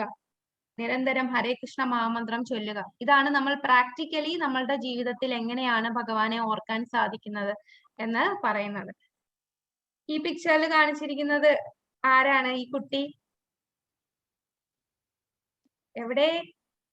ചൈതന്യ മഹാപ്രഭു. അല്ലല്ലോ, പ്രഹ്ലാദ് മഹാരാജ്. പ്രഹ്ലാദൻ. പ്രഹ്ലാദനാണ്. പ്രഹ്ലാദൻ കുട്ടിക്കാലത്ത് സ്കൂളിൽ പോകുമ്പോ, ഗുരുകുലത്തിൽ പോകുമ്പോ തന്റെ കൂടെയുള്ള ആ അസുരകുലത്തിലെ കുട്ടികൾക്ക് ആ ഭക്തി സേവനം പറഞ്ഞു കൊടുക്കുകയാണ്. ചെറുപ്പത്തിലേ ഇത് എന്താണ് പ്രാക്ടീസ് ചെയ്യണം അല്ലെ, കൃഷ്ണാബോധം. അപ്പൊ ആ കുഞ്ഞുങ്ങൾക്കെല്ലാം നിങ്ങൾ വെറുതെ കളിച്ച് നടന്ന സമയം കളയാതെ ഭഗവാനെ കുറിച്ച് അറിഞ്ഞു ഭഗവാനെ ഭക്തിയുത സേവനം ചെയ്യാൻ കുട്ടികൾക്ക് പറഞ്ഞു കൊടുക്കുകയാണ് ചെയ്യുന്നത്. അങ്ങനെ ഭഗവാന്റെ രൂപത്തിൽ ശ്രീകൃഷ്ണ രൂപത്തിൽ നീ എപ്പോഴും എന്നെ ഓർക്കുക. അതുപോലെ അതോടൊപ്പം നിയതമായ കർമ്മമായ യുദ്ധം ചെയ്യുക. അർജുനനോടുള്ള ഈ ഉപദേശം ഭൗതിക കർമ്മങ്ങളിൽ ഏർപ്പെടുന്ന എല്ലാവരെയും സംബന്ധിച്ചും പ്രസക്തമാണ്. തങ്ങളുടെ നിർദ്ദിഷ്ട കർമ്മം നിറവേറ്റുന്നതിൽ നിന്ന് പിന്തിരിയാൻ ആരെയും ഭഗവാൻ പ്രേരിപ്പിക്കുന്നില്ല. ഒരാൾക്ക് ഈ പ്രവർത്തികൾ തുടരുന്നതിനൊപ്പം ഹരേ കൃഷ്ണ മഹാമന്ത്രം ഉച്ചരിച്ചുകൊണ്ട് ഭഗവത് സ്മരണ പുലർത്തുകയും ആവാം. നേരത്തെ ഒരു ബിജു പ്രഭു ആണെന്ന് തോന്നുന്നു അല്ലെ, ബിജു പ്രഭു പറഞ്ഞിരുന്നു, ഞാൻ ഡ്രൈവ് ചെയ്യുമ്പം നാമം ജപിക്കും. നിരന്തരം നമ്മൾ നാമം ജപിക്കുക, നമുക്ക് പറ്റുമ്പോഴെല്ലാം. പിന്നെ അത് പ്രാക്ടീസ് ആണ്. അപ്പൊ നമ്മൾ എപ്പോഴേലും മറന്നുപോയി, അയ്യോ ഇന്ന് ഞാൻ പെട്ടെന്ന് മറന്നുപോയല്ലോ, വീണ്ടും നമ്മൾ ഭഗവാനെ ഓർക്കുക. പിന്നെ വേറെ എന്തെങ്കിലും ഒരു കാര്യത്തിൽ എൻഗേജ് ചെയ്യുമ്പോൾ നമ്മൾ മറന്നുപോകും. വീണ്ടും നമ്മളെ മനസ്സിനെ ഭഗവാനെ ഓർമ്മിപ്പിക്കുക. ഓരോ കാര്യം കാണുമ്പോഴും അതിൽ ഭഗവാനെ കാണാൻ ശ്രമിക്കുക. അപ്പൊ പറഞ്ഞു, വെള്ളം വെള്ളത്തിന്റെ രുചി, സൂര്യചന്ദ്രന്മാരുടെ പ്രകാശം, അതുപോലെ നമുക്ക് ഓരോ അണുവിൽ പോലും ഭഗവാനുണ്ട്. പ്രഹ്ലാദൻ എല്ലായിടത്തും തൂണിലും തുരുമ്പിലും എല്ലായിടത്തും ഭഗവാനെ കാണുന്നു. അതുപോലെ നമ്മൾ പ്രാക്ടീസ് ചെയ്താൽ നമുക്കും എല്ലായിടത്തും ഭഗവാനെ കാണാൻ സാധിക്കും. ഇത് ജീവനെ ഭൗതിക കൽമശങ്ങൾ ബാധിക്കാതിരിക്കാനും മനോബുദ്ധികളെ ഭഗവാനിൽ ഏകീകരിക്കാനും ഉതകും. കൃഷ്ണനാമോച്ചാരണം ഭക്തനെ പരമോത്കൃഷ്ടമായ കൃഷ്ണലോകത്തിൽ എത്തിക്കുന്നു എന്നതിന് സംശയമേമില്ല. അഭ്യാസയോഗയുക്തേന ചേതസാനാന്യഗാമിന പരമം പുരുഷം ദിവ്യം യാതി പാർത്ഥാനുചിന്തയൻ. എന്നെ പരമദിവ്യോത്തമ പുരുഷനായി ആരാണോ ധ്യാനിക്കുന്നത്, ആരാണോ മാർഗത്തിൽ നിന്നും വ്യതിചലിക്കാതെ തുടർച്ചയായി എന്നെ മനസ്സിൽ സ്മരിക്കുന്നത്, അല്ലയോ പാർത്ഥ, അയാൾ നിശ്ചയമായും എന്നെ പ്രാപിക്കും.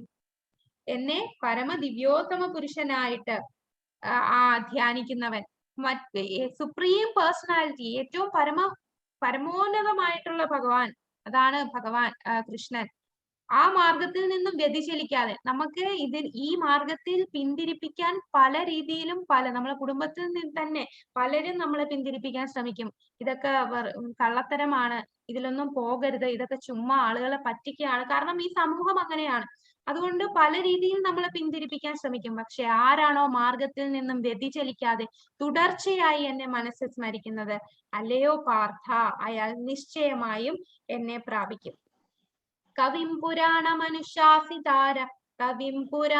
മനുഷ്യാസിതാര മനോരണീയാം മനുസ്മരേത്യ സർവസ്യ ധാധാരമചിന്യ രൂപ മാദിത്യവർണം തമസപരസ്താത്. സർവജ്ഞനും ആദിപുരുഷനും സർവനിയന്താവും അണുവിനേക്കാൾ ചെറുതും സകലതിന്റെയും പരിപാലകനും ഭൗതികാനുമാനങ്ങൾക്ക് അതീതനും അചിന്ത്യനും ഭൗതിക പ്രകൃതിക്ക് അതീതനും ആദിത്യ തേജസ്വിയുമായ വ്യക്തി എന്ന നിലയിലാണ് ഭഗവാനെ ധ്യാനിക്കേണ്ടത്. ദിവ്യനും ഭൗതിക പ്രകൃതിക്ക് അതീതനുമാണ് അവിടുന്ന്. ഇനി എങ്ങനെയാണ് നമ്മൾ ഭഗവാനെ ധ്യാനിക്കേണ്ടത്? ഭഗവാനെ കുറിച്ച് നമ്മളുടെ ധാരണ എന്തായിരിക്കണം? സർവജ്ഞൻ, എല്ലാത്തിനെയും അറിയുന്നവൻ, അതാണ് സർവജ്ഞൻ. 10 കാര്യങ്ങളാണ് ഇവിടെ പറഞ്ഞത്. സർവജ്ഞൻ, ആദിപുരുഷൻ എന്നാണ് പുരാണ എന്ന് പറഞ്ഞാൽ ഓൾഡസ്റ്റ് അല്ലെ, ആദിപുരുഷൻ. ഈ ഭഗവാന് മുമ്പായിട്ട് വേറെ ആരുമില്ല, ആദ്യത്തെ ആദിപുരുഷനാണ് ഭഗവാൻ. സർവനിയന്താവ്, എല്ലാത്തിനെയും അധിപനാണ് ഭഗവാൻ. അണുവിനേക്കാൾ ചെറുത്, ഏറ്റവും സ്മോളർ ദാൻ ദ സ്മോളസ്റ്റ് എന്ന് പറയും. ഏറ്റവും ചെറുത്, അണുവാണ് ഏറ്റവും ചെറുതെന്ന് നമ്മൾ വിചാരിക്കുന്നത്, എന്നാൽ അതിനെയും ചെറുതാണ് അദ്ദേഹം. സകലതിന്റെയും പരിപാലകൻ, എല്ലാം പരിപാലിക്കുന്നവൻ.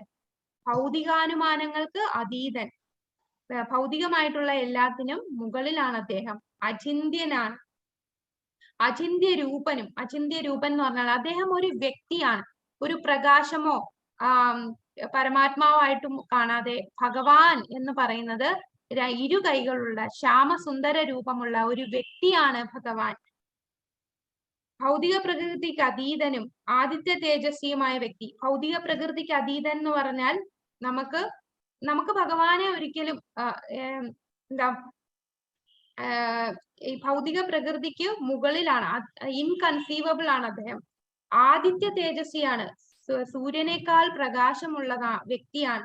ഈ നിലയിലാണ് നമ്മൾ ഭഗവാനെ ധ്യാനിക്കേണ്ടത്. ദിവ്യനും ഭൗതിക പ്രകൃതിക്ക് അതീതനുമാണ് അവിടുന്ന്. ഇങ്ങനെ മനസ്സിലാക്കി വേണം നമ്മൾ ഭഗവാനെ സ്മരിക്കാൻ. അപ്പൊ ഭഗവാനാണ് എല്ലാ കാരണങ്ങൾക്കും കാരണം. ആദിപുരുഷനാണ്, എല്ലാം അറിയുന്നവനാണ്, എല്ലാരെയും പരിപാലിക്കുന്നവനാണ്. ചെറുതുകൾ ഏറ്റവും ചെറുതാണ്, എന്നാൽ വലുതാണെങ്കിലോ ഏറ്റവും വലുതുമാണ് ഏതൊക്കെ ലോകങ്ങളാണുള്ളത്, ആധ്യാത്മിക ലോകവും ഭൗതിക ലോകവും, ഇതിനെല്ലാം പരിപാലിക്കുന്നത് അദ്ദേഹമാണ്. അദ്ദേഹം ഭൗതികാനുമാനങ്ങൾക്കും അപ്പുറമാണ് അദ്ദേഹം. ഭൗതിക പ്രകൃതിക്ക് അതീതനാണ് അദ്ദേഹം. ഒരു വ്യക്തിയാണ്, സൂര്യനേക്കാൾ തേജസ്വിയാണ്. ഈ രൂപത്തിൽ, ഈ രീതിയിൽ നമ്മൾ ഭഗവാനെ സ്മരിക്കണം. നമ്മൾ മാത്രമല്ല, ആരൊക്കെയാണ് ഇവിടെ ഭഗവാനെ സ്മരിക്കുന്നത്? ഈ പിക്ചറിൽ കണ്ടാൽ മനസ്സിലാവും. ആദ്യത്തെ പിക്ചറിൽ ആരാണ് സ്മരിക്കുന്നത് ഭഗവാനെ? ബ്രഹ്മാവ്. ബ്രഹ്മാവ് ശ്വേതദ്വീപിൽ ക്ഷീരോദകശായി വിഷ്ണുവിനെ സ്മരിക്കുകയാണല്ലേ. ബ്രഹ്മാവ്, നമ്മുടെ ബ്രഹ്മാവ്, ചതുർമുഖനായ ബ്രഹ്മാവ്, വലിയ ഭക്തനാണ്. ഇപ്പോഴും നമ്മുടെ ബ്രഹ്മാവുണ്ട്. നമ്മുടെ ബ്രഹ്മാവിന് ഒരു 50 വയസ്സായി കാണും. ബ്രഹ്മാവിന്റെ വയസ്സെന്ന് പറഞ്ഞാൽ അതിന് ഞാൻ പറഞ്ഞു തരാം ആ കാൽക്കുലേഷൻ. ആ ബ്രഹ്മാവ് എന്തെങ്കിലും പ്രശ്നം വരുമ്പോൾ, ഇവിടെ ദേവന്മാർക്കൊക്കെ പല പല പ്രശ്നങ്ങൾ വരും. അപ്പോൾ പ്രശ്നങ്ങൾ വരുമ്പോൾ അദ്ദേഹവും ആരെ ധ്യാനിക്കുന്നത്? ക്ഷീരോദകശായി വിഷ്ണു ശ്വേതദ്വീപിലുള്ള ആ ഭഗവാനെ, ക്ഷീരസാഗരത്തിലുള്ള ഭഗവാനെ ധ്യാനിക്കുന്നു. ഈ പിക്ചറിൽ കാണിച്ചിരിക്കുന്നത് ആരാണ്? മഹാദേവൻ. മഹാദേവനും സംഘർഷണ രൂപത്തിലുള്ള ഭഗവാനെയാണ് നിരന്തരം ധ്യാനിച്ചുകൊണ്ടിരിക്കുന്നത്. അപ്പോൾ എല്ലാരും ഭഗവാനെ തന്നെ ധ്യാനിക്കുന്നു. പ്രയാണകാലേ മനസാചലേന ഭക്ത്യാ യുക്തോ യോഗബലേന ചൈവ ഭൃഗോർമധ്യേ പ്രാണമവേശ സമൃക്തം പരം പുരുഷമുപൈതി ദിവ്യം.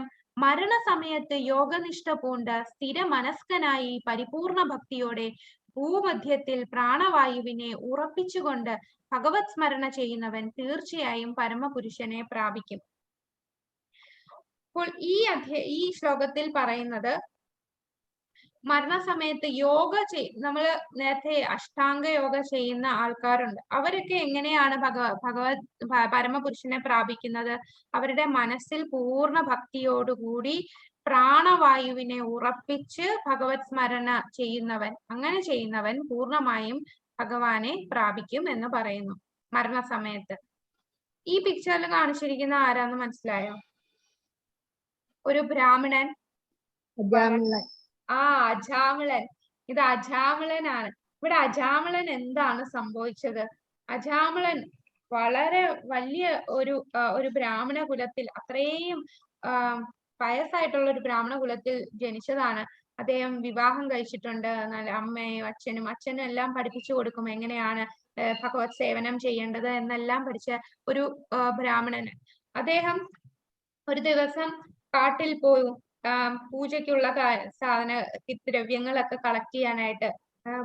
അപ്പോഴാണ് ഒരു വേശ്യ സ്ത്രീ മദ്യപിച്ച് ഒരു പുരുഷനുമായി ആലിംഗനം ചെയ്യുന്നത് കാണുന്നത്.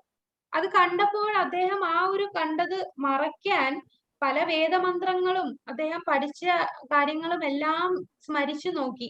പക്ഷെ അത് ആ ഒരു ഇംപ്രഷൻ അത് ഒരിക്കലും അദ്ദേഹത്തിന് മായുന്നില്ല. വീട്ടിലെത്തിയപ്പോഴും ആ ഒരു ദൃശ്യം അദ്ദേഹത്തിന് മറക്കാൻ സാധിച്ചില്ല.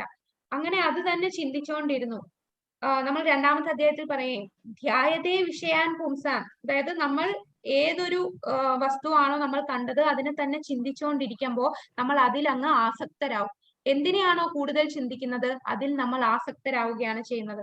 അദ്ദേഹത്തിനും അതാണ് സംഭവിച്ചത്. അത് തന്നെ ചിന്തയിൽ വന്നുകൊണ്ടേയിരുന്നു. എങ്ങനെയൊക്കെ മാറ്റാൻ ശ്രമിച്ചിട്ടും അതിലങ്ങ് ആസക്തനായി. അങ്ങനെ ഭാര്യയോട് പറയും വീട്ടിൽ ജോലിക്കാരി വേണ്ടേ എന്ന് പറഞ്ഞ് നിർബന്ധിച്ച്. ഭാര്യ പറയും വേണ്ട, എനിക്ക് അത്രയും നല്ല ഒരു ഭാര്യയായിരുന്നു, അദ്ദേഹത്തിനെ എപ്പോഴും സേവിച്ചുകൊണ്ടിരിക്കുന്ന ഭാര്യ. എന്നിട്ടും ഈ ഒരു വേശ്യ സ്ത്രീയോടുള്ള ആകർഷണം കാരണം അവരെ വേലക്കാരിയായിട്ട് വീട്ടിൽ കൊണ്ടുവരുന്നു. പിന്നീട് വീട്ടിൽ നിന്ന് അമ്മയും അച്ഛനെയും ഭാര്യയും എല്ലാം പറഞ്ഞു എല്ലാരെയും ഇറക്കി വിടുകയാണ്. എന്നിട്ട് ഈ ഒരു വേശ്യ സ്ത്രീയുടെ കൂടെ ജീവിക്കുന്നു. ജീവിതം അങ്ങനെ ജീവിച്ച് 10 കുട്ടികൾ ഉണ്ടായി. അപ്പൊ ഈ വേശ്യ സ്ത്രീയുമായിട്ടുള്ള സമ്പർക്കം മൂലം അദ്ദേഹത്തിന്റെ ബോധമെല്ലാം മലിനപ്പെട്ടുകൊണ്ടിരിക്കുകയായിരുന്നു. കാരണം ഇവര് ഇവര് കുക്ക് ചെയ്ത ഫുഡാണ് കഴിക്കുന്നത്. അങ്ങനെ എന്തെല്ലാം പാപകർമ്മങ്ങളുണ്ടോ അതെല്ലാം ചെയ്തു. കൊള്ളയടിക്കാൻ തുടങ്ങി. ഇവരെ ഈ സ്ത്രീക്കുള്ള ആവശ്യങ്ങൾ നിറവേറ്റാനായിട്ട് ആളുകളെ കൊല്ലാൻ തുടങ്ങി. അങ്ങനെ അത്രയും പാപങ്ങൾ ചെയ്ത് കൂട്ടി ഇരിക്കുകയായിരുന്നു അജാമിളൻ. ഇങ്ങനെ 86 വയസ്സുള്ളപ്പോൾ അദ്ദേഹത്തിന് 10ാമത്തെ പുത്രൻ ഉണ്ടാവും. 10 കുട്ടികൾ. ഏറ്റവും ഇളയ കുട്ടി 86 വയസ്സിലാണ് ജനിക്കുന്നത്. ആ കുട്ടിക്ക് നാരായണൻ എന്ന പേര് കൊടുക്കുന്നു. നാരായണൻ എന്നുള്ള പേര് ഭഗവാനെ സ്മരിക്കാനോ ഭഗവാനെ ഓർത്തൊന്നും അല്ല കൊടുത്തത്, ചുമ്മാ ഒരു പേര് കൊടുത്തു, നാരായണൻ. എന്നാൽ ഇളയ കുട്ടിയാവുമ്പോൾ ഇത്രയും പ്രായം, നമുക്കറിയാം കൊച്ചുമക്കളോട് അടുത്തൊക്കെ എന്ത് സ്നേഹമാണല്ലേ, നമുക്ക് കൂടുതൽ അറ്റാച്ച്മെന്റ് നമ്മളെ കുട്ടികളുടെ അടുത്തായിരിക്കും. അപ്പൊ ഈ പ്രായത്തിലും എപ്പോഴും ആ കുട്ടിയെ തന്നെ വിളിക്കും. നാരായണൻ എവിടെ, നാരായണനെ കൊഞ്ചിക്കും, നാരായണൻ നീ ഇത് ചെയ്തോ, നാരായണ നീ ഇവിടെ വാ, അങ്ങനെ എപ്പോഴും നാരായണ നാരായണ നാരായണ എന്ന് വിളിച്ചുകൊണ്ടിരിക്കുന്നു. ഭഗവാനെ അല്ല വിളിക്കുന്ന, ഈ കുട്ടിയെയാണ് വിളിക്കുന്നത്.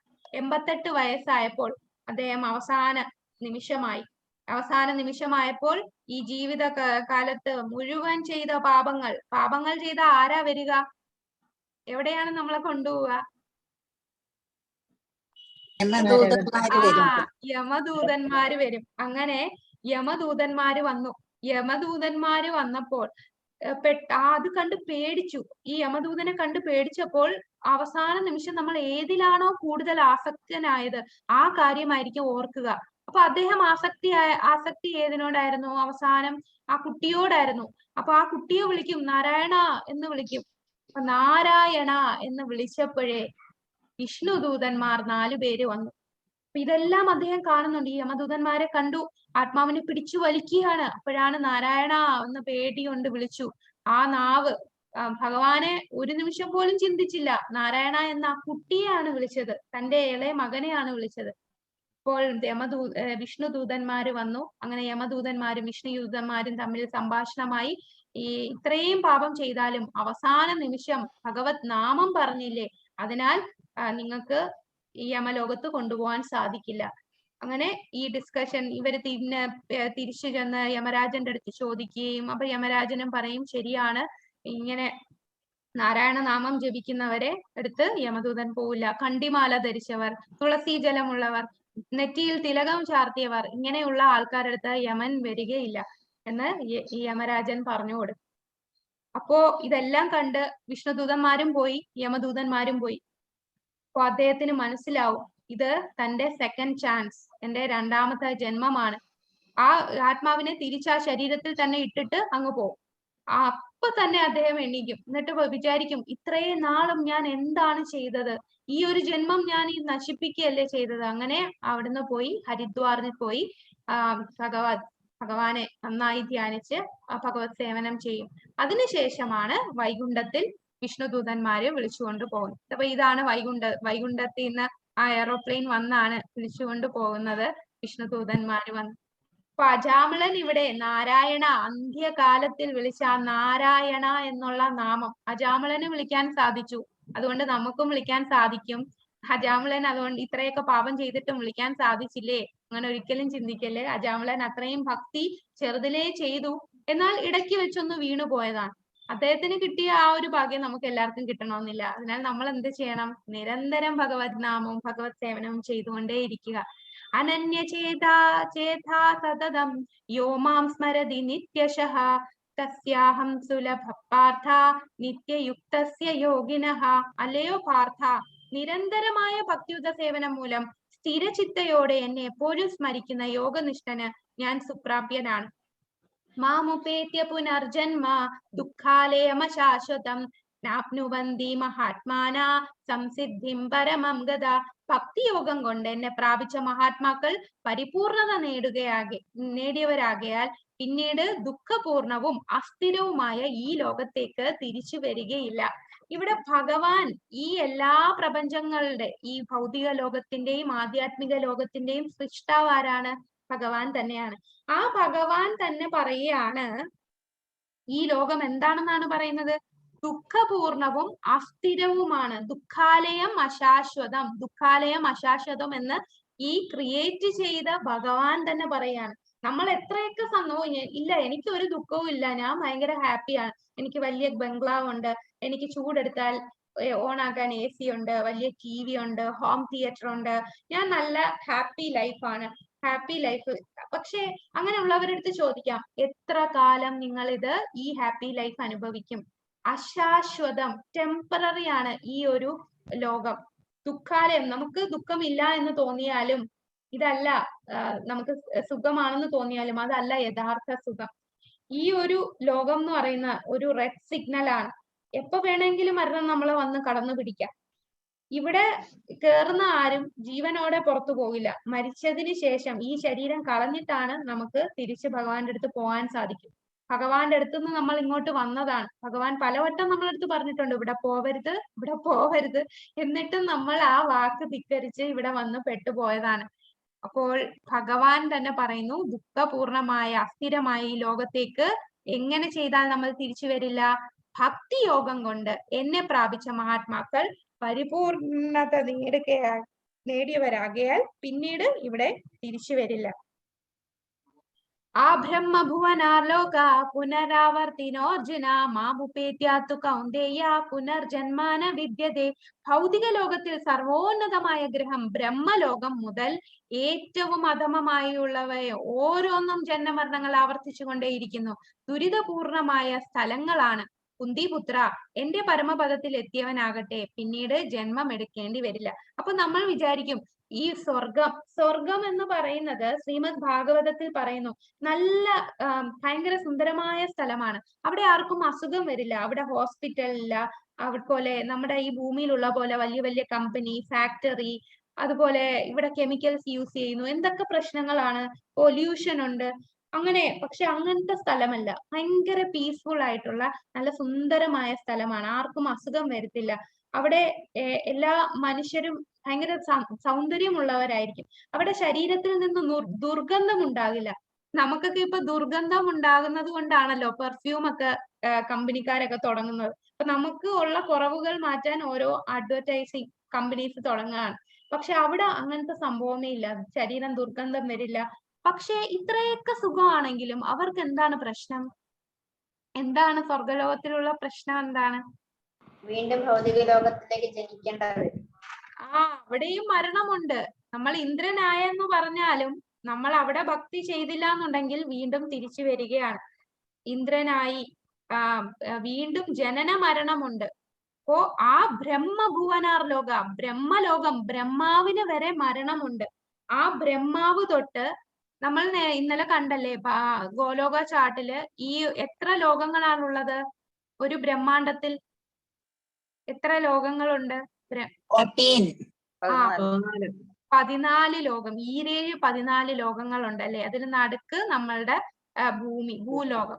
ഈ 14 ലോകങ്ങളിലും ബ്രഹ്മലോകം മുതൽ ഏറ്റവും താഴെയുള്ള ലോകം, ബ്രഹ്മലോകമാണ് ഈ 14 ടോപ്പിലുള്ള ലോകം. താഴെയുള്ളതാണ് പാതാളം. ഈ 14 ലോകങ്ങളിലും എന്താണ്? ഓരോന്നും ജനന മരണങ്ങൾ ആവർത്തിച്ചു കൊണ്ടേയിരിക്കുന്നു. ഇവയെല്ലാം ദുരിതപൂർണമായ സ്ഥലമാണ്. നമ്മളുടെ ഈ ഭൂമിയും എന്താണ് താഴെയുള്ള ലോകങ്ങളും മാത്രമല്ല, മുകളിലെ ലോകങ്ങളും എല്ലാം ദുരിതപൂർണമായ സ്ഥലമാണ്. കുന്തിപുത്ര, എന്റെ പരമപദം, ഭഗവാന്റെ പരമപദം ഏതാണ്? ആധ്യാത്മിക ലോകം, ഭഗവാന്റെ ഗോലോക വൃന്ദാവനം. അവിടെ ആ പരമപദത്തിൽ എത്തിയവനാകട്ടെ പിന്നീട് ജന്മം എടുക്കേണ്ടി വരില്ല. അപ്പൊ ബ്രഹ്മലോകത്ത് നമ്മൾ പോയാൽ പോലും നമുക്ക് വീണ്ടും ജന്മം എടുക്കേണ്ടി വരും. എന്നാൽ ഭഗവാന്റെ പരമപദത്തിൽ എത്തിയാൽ പിന്നീട് നമുക്ക് ജന്മം എടുക്കേണ്ടി വരില്ല. അവ്യക്തോക്ഷര ഇത്യുക്ത സമാഹു പരമാം ഗതി യം പ്രാപ്യന നിവർത്തന്തേ തദ്ധാമ പരമം മമ.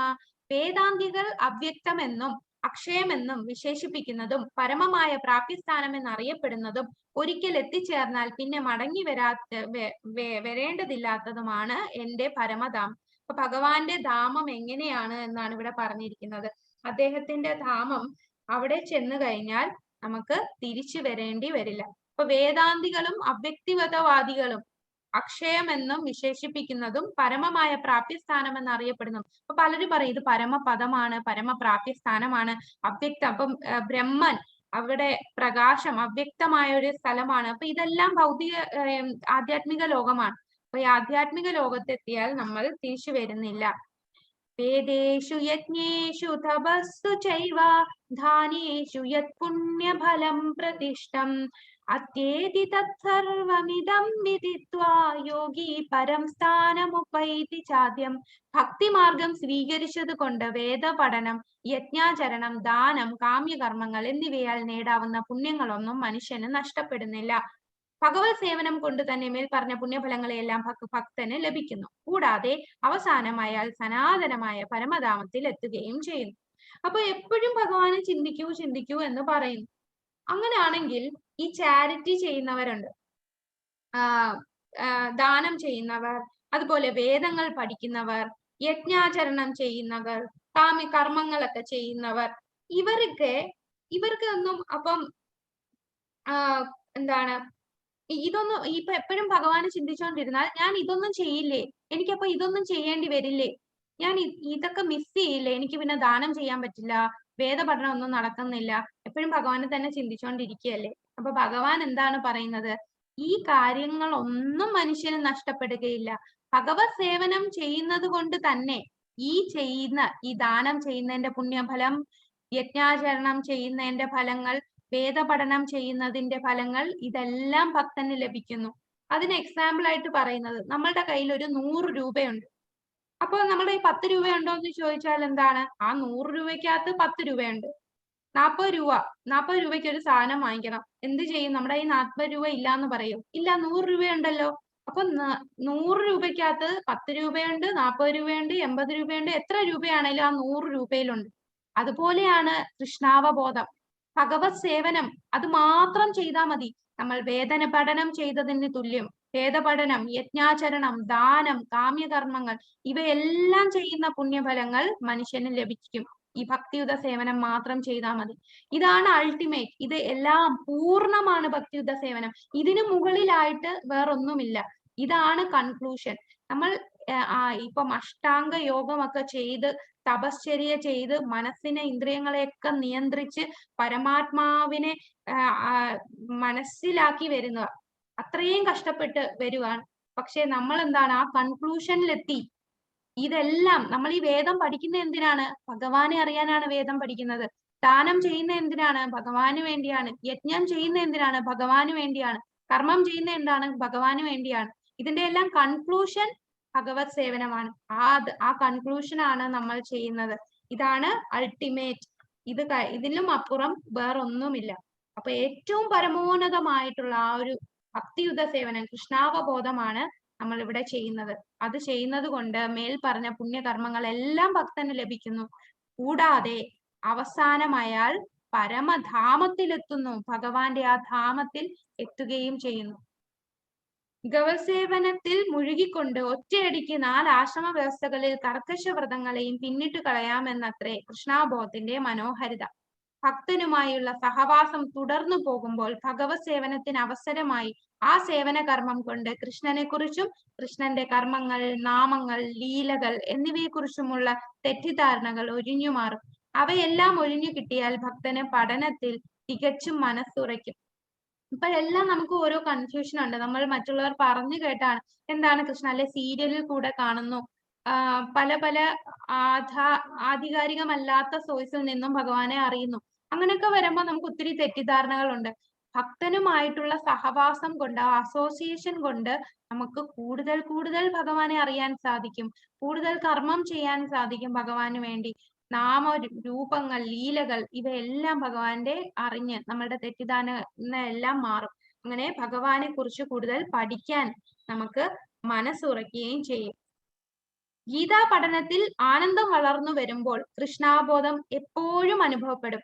അതിന്റെ ഉച്ചകോടിയിൽ ഒരാൾക്ക് കൃഷ്ണനിൽ പരമപ്രേമഭാവം ഉളവാകുന്നു. ജീവിതത്തിന്റെ ഈ പരിപൂർണ അവസ്ഥയിലാണ് ആധ്യാത്മിക അന്തരീക്ഷത്തിലുള്ള ഗോലോക വൃന്ദാവനം എന്ന കൃഷ്ണധാമത്തിലേക്ക് ഭക്തന് പ്രവേശം കിട്ടുന്നത്. അവിടെയാണ് അയാൾ ശാശ്വതമായ ആനന്ദം അനുഭവിക്കുന്നത്. അവിടെ എത്തിക്കഴിഞ്ഞാൽ നമുക്ക് പിന്നെ പുനർജന്മമില്ല. ശാശ്വതം. നമ്മളുടെ ഇത് അശാശ്വതമാണ് ഈ ലോകം. പക്ഷെ ഭഗവാന്റെ ധാമമോ ശാശ്വതമാണ്, ആനന്ദകരവുമാണ്. അവിടെ നമുക്ക് ദുഃഖമില്ല, ജന്മമൃത്യു ജരാവ്യാധി ഒന്നുമില്ല. എപ്പോഴും ആനന്ദകരമായിട്ട് ശാശ്വതമായ ലോകത്തിൽ നമുക്ക് എത്തിച്ചേരാൻ സാധിക്കും. അപ്പൊ ഇതാണ് പരിപൂർണമായിട്ടുള്ള ആ ഒരു അവസ്ഥ, കൃഷ്ണാവബോധത്തിൽ എത്തുക. ഇത് ഭഗവാന്റെ ഓരോ എക്സ്പാൻഷൻ ആണ്. സ്വയം രൂപം ആണ് ഭഗവാൻ. ഇതാണ് ഭഗവാൻ സ്വയം, ഒറിജിനൽ കൃഷ്ണ, വൃന്ദാവനത്തിലുള്ള ഭഗവാൻ. ആ ഭഗവാൻ രണ്ടായിട്ട് എക്സ്പാൻഡ് ചെയ്യും. പ്രഭവ പ്രകാശ, വൈഭവ പ്രകാശ. പ്രഭവ പ്രകാശ എന്ന് പറഞ്ഞാൽ നമ്മളുടെ ഈ ഭഗവാൻ 16,008 ഭാര്യമാരുണ്ടല്ലേ, ആ ഭാര്യമാർ, ഓരോ ഭാര്യമാരുടെയും കൂടെ ഭഗവാൻ സ്വയം ഉണ്ട്. ഭഗവാൻ തന്നെ അതേ രൂപത്തിൽ, ഗോലോകത്തിൽ ഏത് ഭഗവാനാണോ ആ ഇരു കൈകളുള്ള ശ്യാമസുന്ദര രൂപത്തിലുള്ള അതേ ഭഗവാൻ തന്നെ ഈ 16,008 ഭാര്യമാരുടെ കൂടെ ഉണ്ട്. അതുപോലെ ഗോപിമാരുടെ കൂടെ എത്ര ഗോപികളുണ്ടോ ആ എല്ലാ ഓരോ ഗോപിയുടെ കൂടെ ഓരോ ഭഗവാൻ. അതാണ് ആദ്യത്തെ ഭഗവാന്റെ എക്സ്പാൻഷൻ, വിസ്തരിക്കുക. അതിനെ വിളിക്കുന്ന എന്താണ്? പ്രഭവ പ്രകാശ. അപ്പൊ പ്രഭവ പ്രകാശ എന്ന് പറഞ്ഞാൽ ഈ 16,108 ദ്വാരകയിലുള്ള ഭാര്യമാരുടെ കൂടെയും അതുപോലെ രാസ നൃത്തത്തിൽ ഭഗവാന്റെ ആ ഗോപികമാരുടെ കൂടെയും ഭഗവാൻ സ്വയം അതേ രൂപത്തിൽ എക്സ്പാൻഡ് ചെയ്യുകയാണ്. ഇനി വൈഭവ പ്രകാശ എന്ന് പറഞ്ഞാൽ ഭഗവാന്റെ രൂപത്തിലും ഭാവത്തിലും വ്യത്യാസമുണ്ട്. അങ്ങനെയുള്ള ഒരു ഭഗവാന്റെ എക്സ്പാൻഷൻ വിസ്തരണമാണ് ബലരാമൻ. അപ്പൊ ബലരാമൻ, അതുപോലെ ഭഗവാൻ ഇവിടെ നമ്മളുടെ ദേവകിയുടെയും വസുദേവരുടെയും പുത്രനായിട്ട് 4 കൈകളുള്ള രൂപത്തിലാണ് ആദ്യം ജനിക്കുന്നത്. അപ്പൊ ഈ 4 കൈകളുള്ള രൂപം, ബലരാമന്റെ രൂപം, ഇതെല്ലാം ഭഗവാന്റെ വൈഭവ പ്രകാശമാണ്. ഭഗവാന്റെ രൂപത്തിലും ഭാവത്തിലും മാറ്റമുണ്ട്. ഇമോഷൻ ഫീച്ചേഴ്സ് വേറെയാണ്. പിന്നെ ഈ ബലരാമനിൽ നിന്നാണ് വാസുദേവർ, സംഘർഷൻ, പ്രദ്യുമ്ന, അനിരുദ്ധ ഇങ്ങനെ 4ആയിട്ട് വിസ്തരിക്കുന്നു. അതിനുശേഷം അവിടെ നിന്നാണ് ക്ഷീരോദകശായി, കാരണോദകശായി വിഷ്ണു, പിന്നെ ഗർഭോദകശായി വിഷ്ണു, ക്ഷീരോദകശായി വിഷ്ണു, പിന്നെ ഭഗവാന്റെ പല പല അവതാരം. ഇത് കുറച്ച് കോംപ്ലിക്കേറ്റഡ് ആണ്. ജസ്റ്റ് ഒന്ന് ഓവറോൾ പറയാണ്. ഇത് മനസ്സിലായില്ലെങ്കിലും കുഴപ്പമില്ല. എങ്ങനെയാണ് ഭഗവാൻ ഈ ഒരു സ്ഥാനത്ത് എത്തിയത്? നമ്മളെല്ലാം വിചാരിച്ചിരിക്കുന്നത് മഹാവിഷ്ണുവിന്റെ അവതാരമാണ് കൃഷ്ണൻ എന്നാണ്. എന്നാൽ അങ്ങനെയല്ല. ശ്രീമദ് ഭാഗവതത്തിൽ തന്നെ വ്യക്തമായിട്ട് പറയുന്നുണ്ട്, ഭഗവാനാണ് ഒറിജിൻ. കൃഷ്ണൻ, ശ്രീകൃഷ്ണനാണ് ആദി പുരുഷൻ. ഈശ്വര പരമകൃഷ്ണ സച്ചിദാനന്ദ വിഗ്രഹ അനാഥരാധിർ ഗോവിന്ദ സർവകാരണ കാരണം, എല്ലാ കാരണങ്ങൾക്കും കാരണനായ ആ ഭഗവാനാണ് ആദി പുരുഷൻ. ഈ ആദി പുരുഷനിൽ നിന്നാണ് പിന്നീട് മഹാവിഷ്ണു പോലും വിസ്തരിക്കുന്നത്. ഈ ബലരാമനാകുന്നു. ബലരാമനിൽ നിന്ന് സംഘർഷണൻ, ആ സംഘർഷനിൽ നിന്ന് മഹാസംഘർഷണൻ, അങ്ങനെ മഹാസംഘർഷനിൽ നിന്നാണ് ഓരോ വിഷ്ണു പോലും വരുന്നത്. അപ്പോൾ ഭഗവാൻ ഏറ്റവും ആദി പുരുഷനാണ് എന്ന് കാണിക്കുന്ന ഒരു ചാർട്ടാണിത്. ഇത് ഡീറ്റെയിൽഡ് ആയിട്ട് പഠിക്കണമെങ്കിൽ ഞാനത് അയച്ചു തരാം. നമ്മൾ കുറച്ചുകൂടെ കൂടുതൽ മനസ്സിലാക്കിയാലേ അത് നമുക്കൊന്ന് ക്ലിയർ ആവും. അപ്പൊ ഇതാണ് നമ്മളുടെ ഇന്നത്തെ അധ്യായം. ഹരേ കൃഷ്ണ ഹരേ കൃഷ്ണ കൃഷ്ണ കൃഷ്ണ ഹരേ ഹരേ, ഹരേ രാമ രാമ രാമ ഹരേ ഹരേ, ഹരേ കൃഷ്ണ. ഇപ്പൊ ബ്രഹ്മാവിന്റെ ആയുസ് എത്രയാണെന്ന് ഞാൻ പറഞ്ഞില്ലല്ലോ. ബ്രഹ്മാവിന്റെ ആയുസ് മലയാളത്തിൽ എങ്ങനെ പറയണമെന്ന് എനിക്കറിയില്ല. 311 ട്രില്യൺ 40 ബില്യൺ അത്രയും ആയുസാണ് ബ്രഹ്മാവിന്. ഞാൻ ആ ഗോലോക ചാർട്ട് ഒന്നുകൂടെ കാണിക്കാം. അപ്പൊ മനസ്സിലാവും. ബ്രഹ്മാവ്, അതുപോലെ ബ്രഹ്മാവിന്റെ ഒരു ദിവസം എങ്ങനെയാണ്, ഒരു പകൽ എങ്ങനെയാണ്, ബ്രഹ്മാവിന്റെ ഒരു രാത്രി എങ്ങനെയാണ്, അതും കൂടെ പറഞ്ഞിട്ട് നമുക്ക് ഈ ക്ലാസ് നിർത്താം. അത് പറഞ്ഞാലേ പൂർണ്ണമാവുകയുള്ളൂ ഭഗവാനെ കുറിച്ച്. അത് കൂടുതൽ നമുക്ക് ഭഗവാനെ അപ്പോ അറിയാൻ സാധിക്കും. മാതാജി, ഈ പുണ്യവും പാപത്തിനെ പറ്റി ഒന്ന് പറയോ? പുണ്യവും പാപവും പുണ്യം എന്ന് പറയുന്നത് നമ്മൾ ഈ ലോകത്ത് ചെയ്യുന്ന നല്ല നല്ല കാര്യങ്ങളൊക്കെ അത് പുണ്യാണ് അല്ലെ? അതെ അതെ. അതിന്റെ ഇത് പറയോ? ഈ പാപം എന്ന് പറയുന്നത് നമ്മള് പാപം ചെയ്തവരൊക്കെ അല്ലേ പിന്നെയും നീച ഇതിലൊക്കെ ജന്മം എടുക്കുക. അപ്പൊ അതിന്റെ രണ്ടിന്റെയും കുറച്ച് ആ വ്യത്യാസം ഒന്ന് പറയൂ. ഓക്കെ. പുണ്യം ചെയ്യുക എന്ന് പറഞ്ഞാൽ നമ്മൾ മറ്റുള്ളവരെ സഹായിക്കുക. നമ്മളിപ്പോ വലിയ ഹോസ്പിറ്റലൊക്കെ പണിയുന്നു, മറ്റുള്ളവരെ സഹായിക്കാനായിട്ട് ദാനധർമ്മങ്ങൾ ചെയ്യുന്നു, പാവപ്പെട്ട ആൾക്കാർക്ക് വസ്ത്രം കൊടുക്കുന്നു, അവര് വിശന്ന് വരുമ്പോൾ പിന്നെ എന്തെങ്കിലും നമ്മളൊന്നും ചിലരൊക്കെ ഒരു പുണ്യം ചെയ്യുക എന്ന് പറഞ്ഞാൽ മറ്റുള്ളവരെ കാണിക്കാൻ വേണ്ടി പുണ്യം ചെയ്യും. എന്നാലും അവർ ചെയ്യുന്ന പുണ്യമായിട്ട് തന്നെ എടുക്കും. പുണ്യം ചെയ്താലുള്ള പ്രശ്നം എന്താണ്? ആ പുണ്യഫലം അനുഭവിക്കാൻ, അത്രയും വലിയ പുണ്യം നീ ചെയ്തിട്ടുണ്ടെങ്കിൽ നീ എവിടെ പോകും എന്നാണ് ഭഗവാൻ പറഞ്ഞത്. അത് നമ്മൾ സ്വർഗത്തായിരിക്കും പോവുക. ആ പുണ്യഫലം അനുഭവിക്കാൻ സ്വർഗത്ത് പോകും. നൃഗരാജാവിന്റെ കഥ നമ്മൾ 3-ാമത്തെ അധ്യായം പറഞ്ഞു. അല്ല, 5-ാമത്തെ അധ്യായത്തിൽ നൃഗരാജാവ് അത്രയും ബ്രാഹ്മണർക്ക് ലക്ഷക്കണക്കിന് പശുക്കളെയാണ് കൊടുക്കുന്നത്. പശുവിനെ ദാനം ചെയ്യുക, ബ്രാഹ്മണർക്ക് ദാനം ചെയ്യുന്ന എന്ന് പറഞ്ഞാൽ പുണ്യകർമ്മമാണ്. പക്ഷേ അവിടെയുള്ള പ്രശ്നം നമ്മൾ ഭഗവാനെ ഓർക്കാതെയാണ് ചെയ്യുന്നതെന്നുണ്ടെങ്കിൽ ഈ പുണ്യവും നമുക്ക് തിരിച്ചടിയാണ്. ഈ പുണ്യം ചെയ്താൽ നമ്മൾ വീണ്ടും ജനിക്കും. അതാണ് പ്രശ്നം. ഈ ജന്മ മൃത്യു ജരാവ്യാധി എന്നുള്ള സംഭവം പുണ്യം ചെയ്താലും നമുക്ക് വരും. നമുക്ക് എല്ലാ ഫെസിലിറ്റിയും കാണും, സുഖ സൗകര്യങ്ങളൊക്കെ ആയിരിക്കും. അത്രയും സുഖ സൗകര്യത്തോടു കൂടി ജീവിക്കുമ്പോ നമ്മൾ ഭഗവാനെ മറന്നു പോകും. ഏറ്റവും വലിയ ഡേഞ്ചർ അതാണ്, ഭഗവാനെ മറന്ന് ജീവിക്കുക എന്നുള്ളത്. പാപം ചെയ്താൽ ആസ് യൂഷ്വൽ ഇപ്പൊ മാതാജി പറഞ്ഞ പോലെ എന്താണ്, താഴ്ന്ന ഒരു ശരീരമായിരിക്കും കിട്ടുക. ചിലപ്പോ മൃഗങ്ങളുടെ ശരീരം വരെ കിട്ടാം, പുഴുവായിട്ട് ജനിക്കാം, അല്ലെങ്കിൽ എന്താണ് കൊറോണ വൈറസ് ആയിട്ടും കൂടി ജനിക്കും. അതെ അതെ മാതാജി, കൊറോണ വൈറസ് അതും ഒരു ആത്മാവാണല്ലോ. ഈ വൈറസ് എന്ന് പറയുന്നത് ഏത് ജീവജാലം എടുത്താലും അതെല്ലാം ഓരോ ആത്മാവാണ്.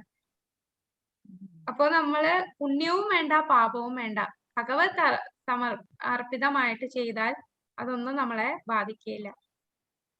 ഹരേ കൃഷ്ണ മാതാജി, താങ്ക് യു. ഹരേ കൃഷ്ണ. നമുക്ക് ആ ഗോലോക ചാർട്ടൂടെ ഒന്ന് നോക്കാം. ഓക്കെ, ആ ഗോലോക ചാർട്ടില്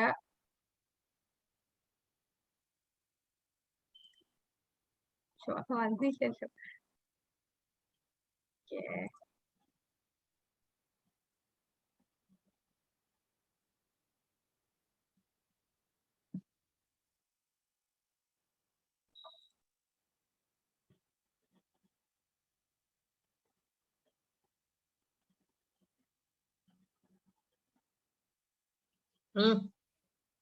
തീരുവ. ഇപ്പൊ കാണുന്നുണ്ടോ മാതാജി? ഉണ്ടല്ലോ. ഇതിനകത്ത് ഇവിടെ നമ്മളെ ഈ ഭൂമിയില് ഒരു സംഭവം കണ്ടോ? എന്താ ഇവിടെ എഴുതിയിരിക്കുന്നത്? ഇവിടെ എഴുതിയേക്കുന്ന വായിക്കാൻ പറ്റുന്നുണ്ടോ? ആർക്കേലും വായിക്കാൻ പറ്റുന്നുണ്ടോ? ഇവിടെ ഇങ്ങനെ പോയിരിക്കുന്നു. ഹരേ കൃഷ്ണ ഹരേ കൃഷ്ണ ഹരേ കൃഷ്ണ കൃഷ്ണ കൃഷ്ണ ഹരേ ഹരേ. അത് എവിടെയാണ് പോയിരിക്കുന്നത്? അത് ഇങ്ങനെ മുകളിലോട്ട് പോവുകയാണ്. അത് നേരെ ഈ ഒരു പോകുന്ന പോക്ക് കണ്ടോ? എവിടെയാണ് എത്തിയിരിക്കുന്നത്? വൃന്ദാവനത്തിൽ ഈ ഭഗവാന്റെ ആ പരമോന്നത ധാമമായ, ഇതിനു മുകളിൽ വേറെ ഒന്നുമില്ല. ഇതാണ് അൾട്ടിമേറ്റ് നമ്മളുടെ ഡെസ്റ്റിനേഷൻ. ഈ ഒരു സ്ഥലത്തു നിന്നാണ് ഹരേ കൃഷ്ണ മഹാമന്ത്രം വന്നത്. ഭഗവാൻ സ്വയം നമ്മുടെ ഈ ഭൂമിയിൽ ജനിക്കുന്നത് പുണ്യമാണ്. നമ്മൾ സ്വർഗത്തൊന്നും പോലെ ഭൂമിയിൽ ജനിക്കുക ഏറ്റവും വലിയ ഗുണം എന്താണ്? ഹരേ കൃഷ്ണ മഹാമന്ത്രം ചൊല്ലിയാൽ മതി. അത് ചൊല്ലിക്കഴിഞ്ഞാൽ നമ്മൾ നേരെ ധാമത്തിലാണ് എത്തുക. അപ്പൊ ഇവിടെ ഈ ബ്രഹ്മാവിന്റെ ഒരു ദിവസം രാവിലെയുണ്ട് രാത്രിയുണ്ട്. അപ്പൊ ബ്രഹ്മാവ് ഉറങ്ങുമ്പോ ഈ 11 ലോകങ്ങൾ, താഴെ നിന്നുള്ള 11 ലോകങ്ങളും ഈ ഗർഭോദക കടല് വന്ന് നിറഞ്ഞ് അവിടെ പാർഷ്യൽ അനിഹിലേഷൻ ആണ് നടക്കുന്നത്. അത് എല്ലാം നശിക്കും, എല്ലാം മുങ്ങിപ്പോവും. ഈ കടല് പൊങ്ങി പൊങ്ങി പൊങ്ങി ഈ 11 ലോകങ്ങൾ ഇതിന്റെ അടിയിൽ മുങ്ങിപ്പോവും. പിന്നെ ബ്രഹ്മാവ് ഉണർന്നു നോക്കുമ്പോഴോ എല്ലാം കടലിന്റെ അടിയിലായി. വീണ്ടും ബ്രഹ്മാവ് ക്രിയേഷൻ തുടങ്ങും. അത് കഴിഞ്ഞ് ഈ കടല് താന്ന് തണ്ടുവരുന്ന ഭഗവാന്റെ പുക്ലിനെന്ന് പറയത്തില്ല. അതിനുശേഷം ബ്രഹ്മാവിന് 100 വയസ്സാണ് ബ്രഹ്മാവിന്റെ ആയുസ്. ബ്രഹ്മാവിന്റെ ദിവസം നമ്മുടെ ദിവസമായിട്ട് കമ്പയർ ചെയ്യാൻ പറ്റില്ല. 311 ട്രില്യൺ 40 ബില്യൺ ഇയേഴ്സ് ആണ് ബ്രഹ്മാവിന്റെ ആയുസ്. ആ ബ്രഹ്മാവിന്റെ സമയം വെച്ച് പറയുമ്പോൾ 100 വയസ്സാണ്. അപ്പൊ ബ്രഹ്മാവിന്റെ 100 വയസ്സ് കഴിയുമ്പോൾ ഈ ബ്രഹ്മാണ്ടങ്ങളെല്ലാം മൊത്തത്തിൽ നശിക്കും. മൊത്തത്തില് വെള്ളം കയറും, എല്ലാ ലോകവും നശിക്കും. എന്നിട്ട് ഭഗവാന്റെ ശരീരത്തോട്ട് ഈ ബ്രഹ്മാണ്ടങ്ങളെല്ലാം കയറുകയാണ് ചെയ്യുന്നത്. കാരണോദകശായി വിഷ്ണുവിന്റെ ശരീരത്തിലോട്ട് കയറുകയാണ് ചെയ്യുന്നത്. അപ്പൊ ഈ എല്ലാം നശിക്കുമ്പോഴാണ് രുദ്രന്റെ നൃത്തം, അതുപോലെ സംവർത്തക എന്ന ആ ഒരു മേഘം വന്ന് ഭയങ്കര മഴ പെയ്ത് ഈ ലോകം മൊത്തവും വെള്ളത്തിന്റെ അടിയിലാവും. പിന്നെ അനന്തശേഷൻ, ഇതിന്റെ അടിയിൽ ഒരു അനന്തശേഷൻ ഉണ്ട്, അത് ഈ പിക്ചറിലില്ല. അനന്തശേഷന്റെ വായിൽ നിന്നും തീയൊക്കെ വരും. അങ്ങനെ എല്ലാം നശിച്ച് ഈ ബ്രഹ്മാണ്ടം എല്ലാം ഭഗവാന്റെ ശരീരത്തിലോട്ട് പോവുകയാണ്. അപ്പൊ നമ്മൾ എല്ലാ ജീവാത്മാക്കളും ആ സമയത്ത് എവിടെ പോവും? ഭഗവാന്റെ ശരീരത്തിൽ പോവും. വീണ്ടും നമ്മൾ ആ ഭഗവാൻ ശ്വാസം വിടുമ്പോ ഈ ബ്രഹ്മാണ്ടത്തിൽ വീണ്ടും നമ്മൾ വരികയാണ്. അപ്പൊ നമ്മൾ ഇങ്ങനെ ഭഗവാന്റെ ശരീരത്തിൽ പോയി വന്നും പോയി ഇരിക്കുകയാണ്. നമുക്ക് ഇവിടെ വേണ്ട. നമുക്ക് നേരെ ഹരേ കൃഷ്ണ മഹാമന്ത്രം പറഞ്ഞ് ഇങ്ങനെ വൈകുണ്ഠ ലോകം കഴിഞ്ഞ് അതിനും മുകളിലായിട്ടുള്ള ഗോലോക വൃന്ദാവനത്തിൽ നമുക്ക് എത്താൻ സാധിക്കും. ഇതാണ് ഭഗവാന്റെ ആ ഒരു ധാമം. ഈ ധാമത്തിൽ എത്തിക്കഴിഞ്ഞാൽ പിന്നെ നമുക്ക് പുനർജന്മമില്ല. ഇതും ഭഗവാന്റെ ധാമമാണ്. ഇത് വൈകുണ്ഠധാമം. ഇവിടെയും പുനർജന്മമില്ല. അതുപോലെ ഇതാണ് ബ്രഹ്മജ്യോതി. പക്ഷെ ബ്രഹ്മജ്യോതിയിലുള്ള പ്രശ്നം എന്താന്ന് വെച്ചാൽ ഇവിടെ വന്നു കഴിഞ്ഞാൽ കുറെ കഴിയുമ്പോൾ ഇവിടെ നമുക്ക് ആക്ടിവിറ്റി ഒന്നും ഇല്ല, ചുമ്മാ ഇരിക്കുവാണ്. കുറെ കഴിയുമ്പോൾ നമുക്ക് ബോറടിക്കും. ബോറടിക്കുമ്പോ നമ്മൾ തന്നെ വിചാരിക്കും എന്തിനാ ഇവിടെ ഇരിക്കുന്നത്, ഇതിൽ നല്ലത് ഭൂമിയിൽ പോയി എന്തെങ്കിലുമൊക്കെ ചെയ്യാലോ എന്നും പറഞ്ഞ് വീണ്ടും താഴെ പോകും. താഴെ ഭൂമിയിൽ വന്ന് ജനിക്കേണ്ടി വരും. അതുകൊണ്ട് നമ്മൾ ബ്രഹ്മജ്യോതിയിൽ ലക്ഷ്യമാക്കുന്നതും അപകടമാണ്. അത് ഭഗവാന്റെ ആധ്യാത്മിക ലോകമാണെങ്കിൽ പോലും അവിടെ ഭഗവാനുമായിട്ട് നമുക്ക് എന്താ ഒരു റിലേഷൻ ഫോം ചെയ്യാൻ പറ്റില്ല, ഭഗവാനെ കാണാൻ പറ്റില്ല. ഇത് അവ്യക്തിഗത ആയിട്ടുള്ള സ്ഥലമാണ്. അവിടെ പ്രകാശം മാത്രമേ ഉള്ളൂ. അതിനാൽ കൂടുതൽ കൂടുതൽ നാമം ജപിച്ചാൽ നമുക്ക് ഭഗവാന്റെ ആ ധാമത്തിൽ എത്തിച്ചേരാൻ സാധിക്കും. അപ്പൊ ഇതാണ് ഗോലോക ചാർട്ട്. ഇതാണ് നമ്മളുടെ